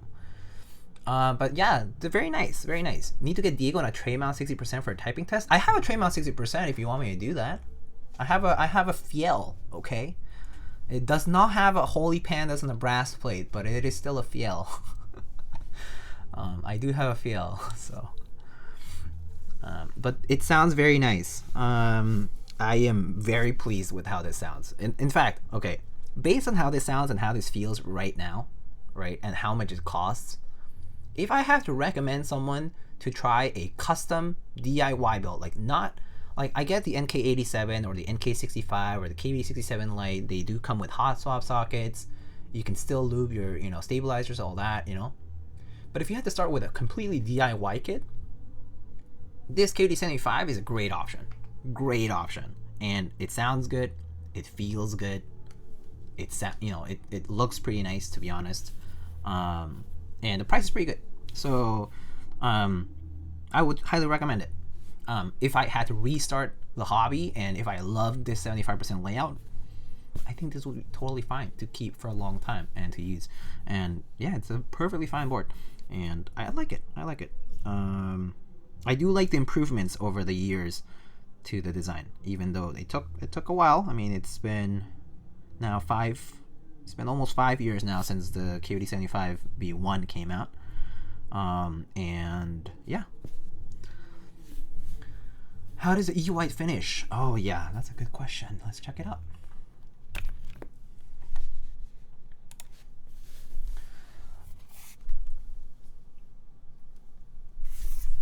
Let me move the mic over here.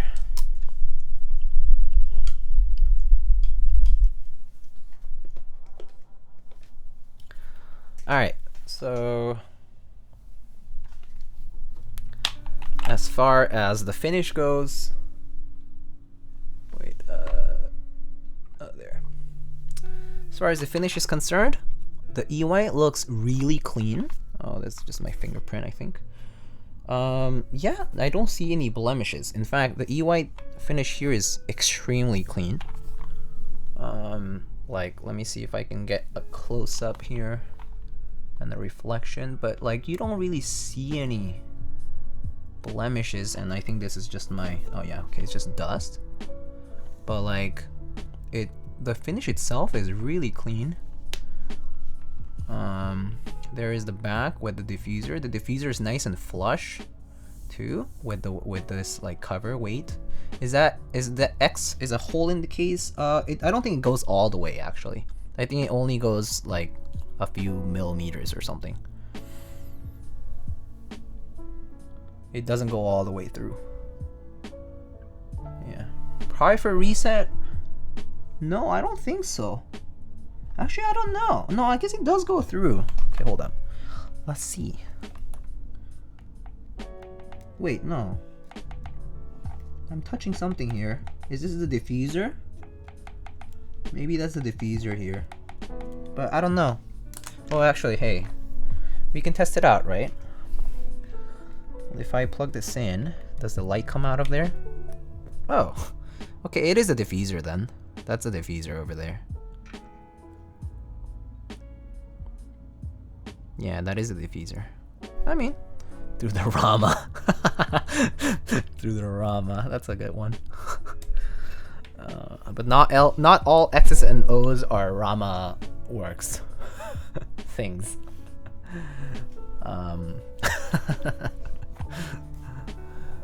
But yeah, no. I like how this looks. Well, let's take a closer look here. In before suit, I mean, I think I could get sued for yesterday, or yeah, the last stream. Gonna get sued for defamation. Anyway, if that happens, please help me out. Thank you. All right, so yeah, this is how it looks. Really clean though. I do like how Striker looks on this white case. Side profile. Very nice. That's the back. The port, pretty clean. In fact, I do like, I mean, I understand that some people might dislike this, but for what it's worth, it is a very clean port, USB port there. It does hide, I mean, it will fit like Lindy and other connectors, and it will also hide the shielding if you're concerned about that. So that's kind of nice. Yeah, I understand that you wouldn't like the circle thingy. I personally would say, I personally am not like the huge fan of it. Like I personally think like it's like kind of too extra and kind of sticks out and all that, but whatever, you know. Yeah, but you know, nonetheless, pretty nice board still. Like even the front height is actually not bad at all. Like this is actually not bad. Front height wise, like it's like 17 millimeters.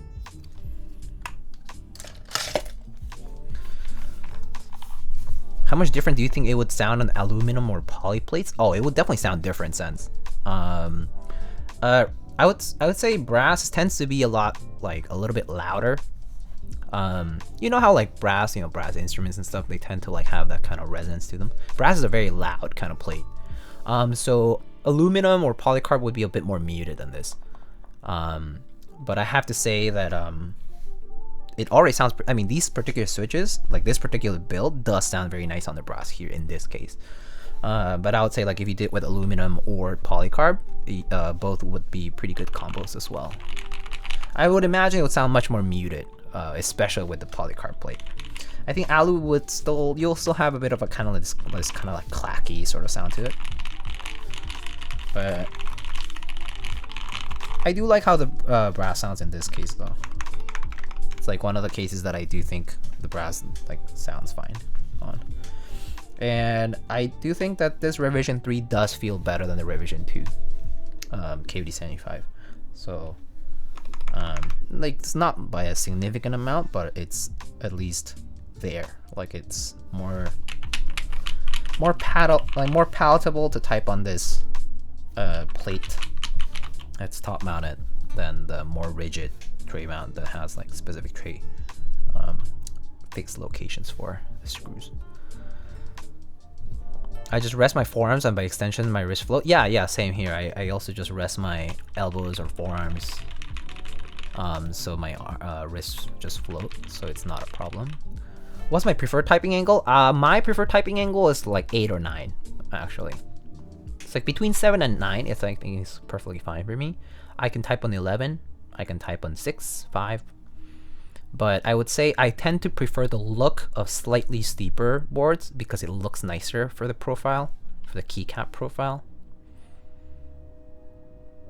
It just looks nicer. Like when the incline of the board is slightly steeper, it looks so nice from the side. Yeah, I actually was gonna ask Poner if he were around, like what the typing angle of this was. This looked like, I don't know, maybe it's like 7, 8, I don't know, 7. So you float your hands? Yeah, I float my wrists. Like this. Doesn't that get tiring? Nope. You use a chair. I mean, when gaming, no, not at all. Cause I just rest my forearms. There's a armrest here, so I just, you know, like that. So it's not tiring at all. What is a black keyboard? Oh, this is the Ion Rogue. Rest your elbows on the armrest. Yeah, I personally think that using the correct chair and desk height for you is the best way to fix your posture for typing and gaming and all that. And I highly suggest you to abandon the wrist rest. Try to improve your ergonomics of typing and gaming and whatnot on your desk. And it's not that difficult. Like you just need to figure out how to. You just need to like get the right height and stuff. Like it's nice to have a chair that has like the armrests, but even if you don't, like it's still possible to adjust it. The worst thing is to do is to type like this. To basically rest your wrists on the bottom of the table or the desk, and then type like this. This is the worst thing you can do, because this is gonna cause strain right here. Especially like your I mean that's how you get carpal tunnel, basically, and then you get stress on your ulna as well. So yeah, Yep. So don't do that. I would say. Yeah, I took out the armrest off my chair to get better posture though. So I think it depends, because some people also have some people also like their chairs can be a little smaller for their body size and whatnot, so that the armrest actually can get in the way. In my case, like my chair does fit me fine, so I use this. But in other cases, for some people it just doesn't work right to have the armrest on the chair. It's just too cramped for them. So they end up being like this, which is not good. Yeah.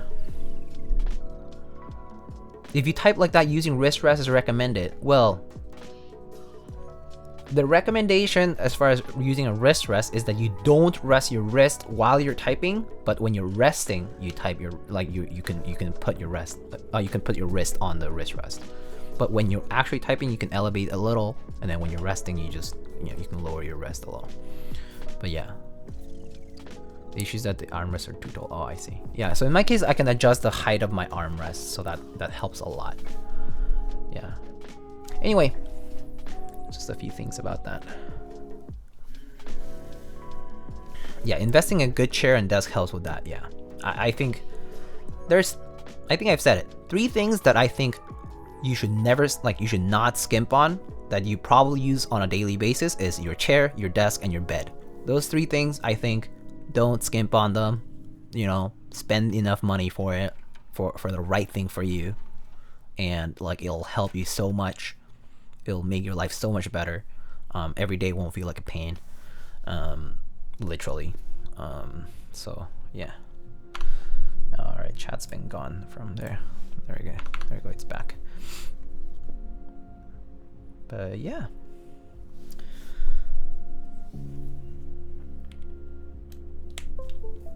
But I have to say, the RGB looks very nice on this. I think that's the refresh here that kind of makes it look like it's very separated by the RGB lights. But when I look at it from here, it's a very even diffusion of light here. It also looks kind of bright, actually. That looks bright. Let me see if I can. That's a little better. But yeah. But it is a very nicely well diffused lighting here, RGB lighting on the side. Looks pretty good. Is there any benefit to V3 versus V2 V1? The main benefit of the V3 here would be that the plate is top mounted instead of mounted to the bottom case, where there would be these standoffs for you to mount them on. So it ends up being slightly I would say slightly more comfortable typing, because it just holds the plate from the edge instead of the center. Got a refurbished Aeron a few years ago. It really changed the way I sit. That sitting improperly will hurt in the Aeron. Yeah, super worth. That's good. That's awesome. It's awesome it's great to hear that people are like investing in their chairs and desks and stuff, because it's totally worth it.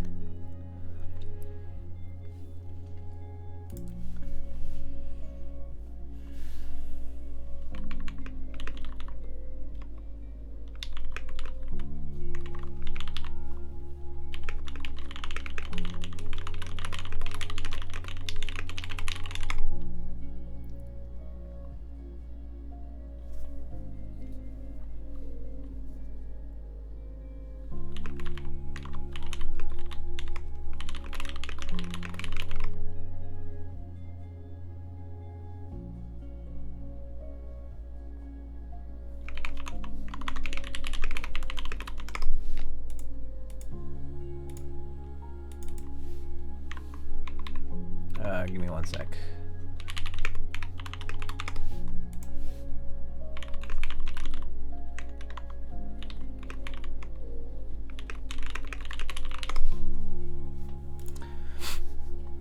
Is Ogre a WinKey only board? I don't recall seeing WinKeyless version. For the group I run, it was WinKey only. Yes. There was a WinKeyless for friends and family, and like basically extra units that Mr. Zekin ordered. I've been working in esports for the last 8 years. Was in the DX Racer for the first 2 of those, a refurbed Aeron for the next 4, a Logitech Aeron for the last 2. I sing their praises to everyone. Oh, I see. No, it's great. I actually do wanna. I am thinking of maybe buying an Aeron soon. I am thinking of changing my chair soon. Although this chair is nice, but it's seeing its age a little bit now. I've had it for about. Actually, how long have I had this chair? Oh wow, I've had this chair for about 8 years now. 6 years? No wait, 7 years? 7 years now. I've had this chair for 7 years now. Almost. Oh, 6.5 I guess. 6.5 years now. Wow. Yeah, so I have a Steelcase Think V1. I have a Steelcase Think V1. And it's lasted quite a long time, this chair. I replaced the casters on it because replacing the casters is like a no-brainer. Like, guys, you know those nice casters that they sell on Amazon for pretty cheap? Like, they're easily replaceable. They're actually so good. I can like link you guys, but replacing the casters is really easy too. Just plop them out, put it in, put the new ones in. Rollerblade wheels, yeah, me too. It's so quiet on like wooden floors. Get an embody. Ooh, tempting. Yeah, no, the embody is also so nice. I've tried both the Aeron and embody, and both are super nice. Oh, gosh. I'll probably start saving to see if I can buy a new chair soon. I think that would be a great investment. Yeah.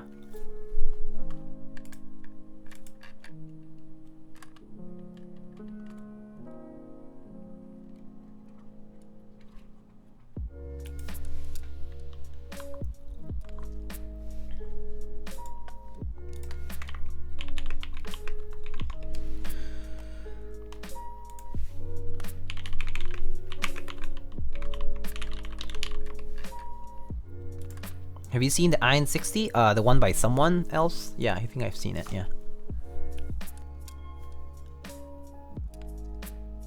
You can't cross your legs in the Aeron?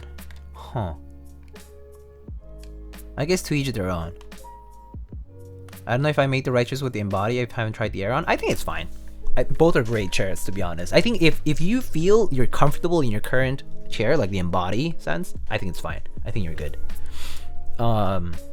Yeah, because I mean, the grass is greener, right? You always think the grass is greener, but if you're enjoying it right now, I don't think you're having issues.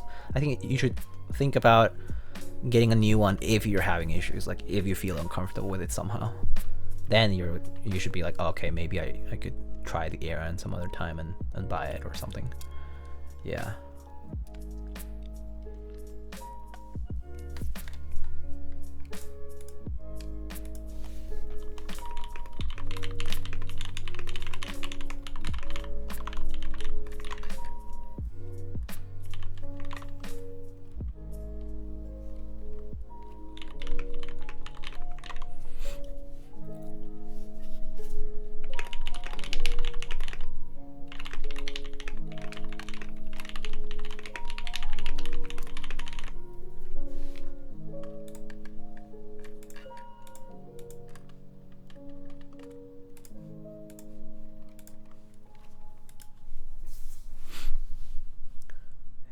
Super good for smaller peeps.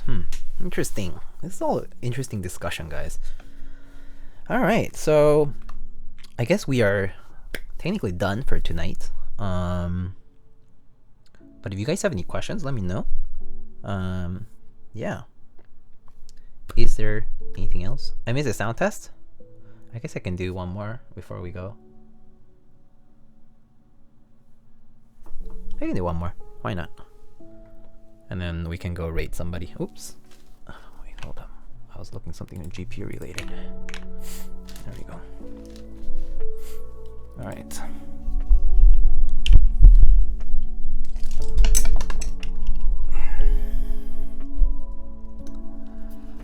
How would you rate the sound feel of this keyboard out of 10? I mean, to be honest, this is like a solid. This is like a solid 8.5, I would say. If 10 were like the, oh shit, like absolute best, this is like a solid 8.5 because you can still change the plate. The sound is pretty good. If you like the layout, this board is a really good bang for the buck. Like, if you like the look and the layout, I don't think this board has any issues, like at all. It's been done so many, like this board has been revised several times, and like so many people have had it that like it's kind of foolproof now. Yeah, there's really no issues with it anymore. Do you have a Monk Cos toy? Do I have a Cos toy? Like a Cos? I mean, I have Cos toys. I have 2 Cos toys. I have the flayed here, gray, and I have the companion, black. This was from their open sales a while back, long time, like a couple of years ago. I have these 2.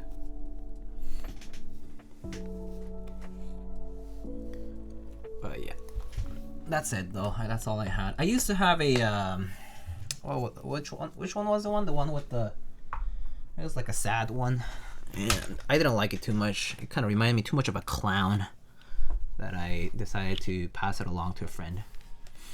Oh, I have one more. My bad. I have the brown, this brown one over here. Are you scared of clowns, Diego? I'm not scared of them, but I think they can look pretty creepy. So it's like the, if I can just, you know, it's like I'm not scared, but if I can just not have it, like, you know, why should I have something that is not as comfortable? Yeah, I'm not terrified of them though. No. Any new artisans that I caught recently? Yeah, I actually have the nightcap stuff came in, the group by ones, and I also got the wild story caps here, and I also got a robot V2. Got these in the mail.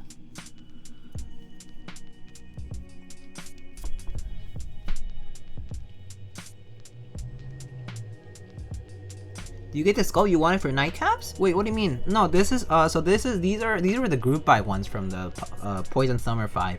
So these were fulfillment sales, so these were like fixed. It was blind bag? No, these were, you could choose which ones to buy. You could choose either one or this one or both. Yeah, it was for fulfillment. It was a group buy, literally. And then this was the dollars spot.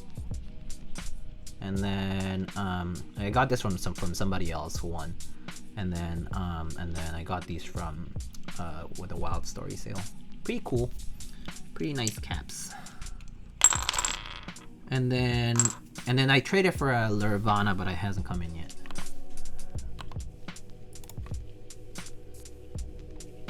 All right, what color dollars do you get? I'm getting the Friends and Family edition, which is gonna be like a gray. It's basically gonna be like two-tone, but slightly warmer, I think. Like a grayish, dark gray sort of, I think it was going to be.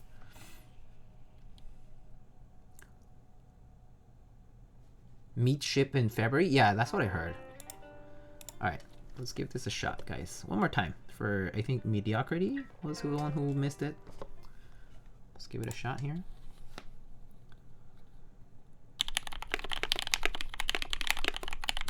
Oops. Not comfortable here. Alright.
My wild story caps have been lost in New York Customs for almost 2 years?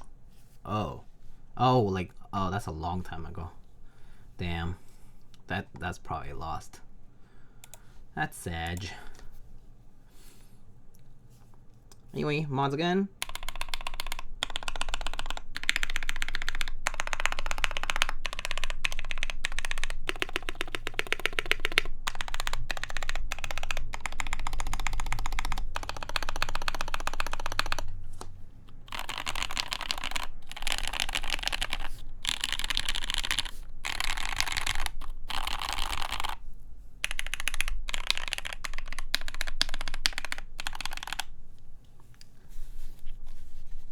Sounds delicious. It sounds very nice. It sounds really nice. I really think KBD75 is pretty heavily underrated, but it's a lovely board for the price. Some postal worker in a New York office somewhere probably has an awesome escape key. Well, I mean, some postal worker. I mean, not a postal worker. Some random person in New York who at some point stole packages from my building probably has a very nice bias keyboard. The Bion one. Yeah, that got stolen at one point. So, but yeah, that happened. That was a while back. What? Yeah, remember I built a bias, so that was a replacement for the one we lost. Yep. And they didn't just steal like my own packages. They stole like a ton of packages in the building. Like I think it was like several people from what people said. Like basically people raided the building to steal shit. At least it was insured. No. No, it was not. Nothing could be done about it. So yeah. Porch Pirates. Shit, it sucks. I mean, you guys. Oh, do you guys see the news about the train, the cargo trains in LA? Holy shit, crazy stuff. Yeah, no, the cargo trains in LA story is like even crazier. Oh my goodness, even crazier. Like that's like hundreds, thousands of packages. Jesus.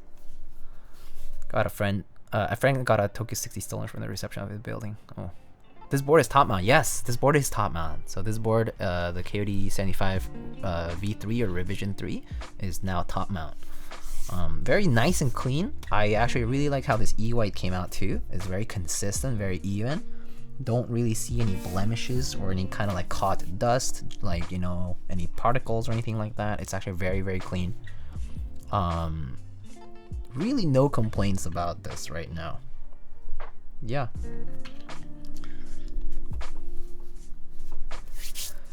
I hate LA. First time in my life saying that. Damn, dude. It's never been this dog shit. Smoj. Yeah, I mean, I guess I have to say I grew up in Mexico City for the most part. And so it's an inevitable thing as cities grow to become like more than just the metropolis and just spreads, like the sprawl. Yeah, it just gets really worse. Like people just come in droves. A lot of homeless people. There's like poverty belts and stuff outside of big cities. That kind of stuff. It's pretty iffy, but it's just what it is. Yeah.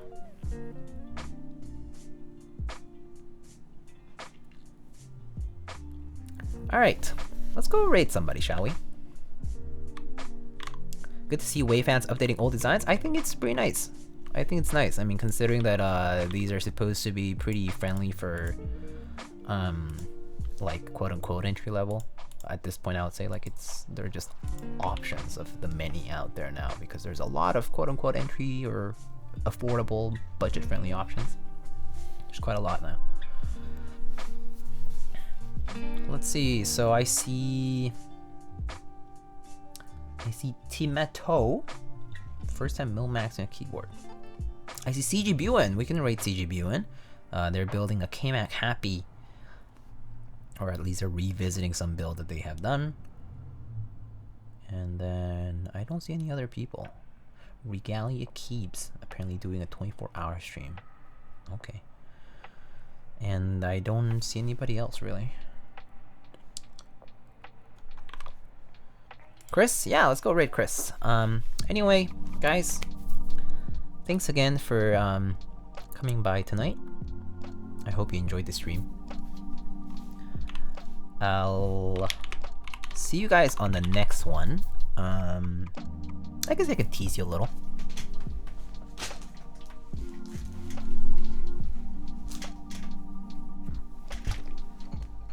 Where did I put it? Hold on. Here?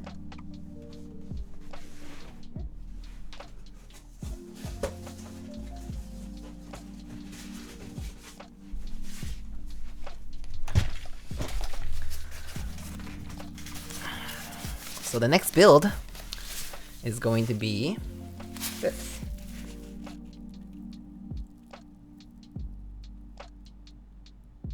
Ba-ba. It's gonna be the Cake 60. Yeah. It's basically a unicorn style 60% case. Made out of plexiglass, if I recall correctly, frosted plexiglass. This one's clear with goldish, yellow, goldish aluminum, or insert, the cake insert thingy. Pretty cool. But yeah, we'll be doing that next time. Tres leches cake? Yo, I love tres leches. Thanks for putting up with my talking. No problem, dude. McDonald's keyboard win. Whenever I do a subathon, build-a-thon kind of thing, I'll build things like that too.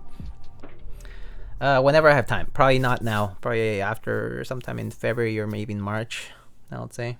It's gonna be a while though. I need to get past some deadlines that I got for work. So until then, I can't really have the freedom to do that. You have your own? Yeah. Alright. Let's go raid Mr. CG Buren. Let's see. Meowgo. With a Bezo special. Oh, Bezo special. Pretty crazy, yo. Alright. Meowgo raid. I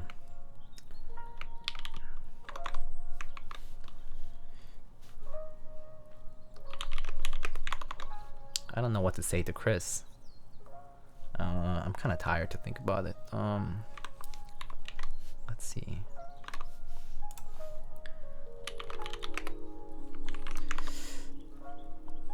Does the happy bring you happiness? No, it's too bad. No. Let's just go and raid him. No raid message for tonight. I really don't have much to say to spam in his chat. So let's just go raid him. Let's just say hi. He's building a Cayman Happy that he's told me a little bit about. But yeah, should be a fun build. Maybe he's probably more than halfway done now though. So just spam DN. Wow, that's toxic, dude. All right, friends. I'll see you guys on the next one. We'll be doing a Cake 60. Have a good night. Have a good weekend. See y'all later. Bye-bye.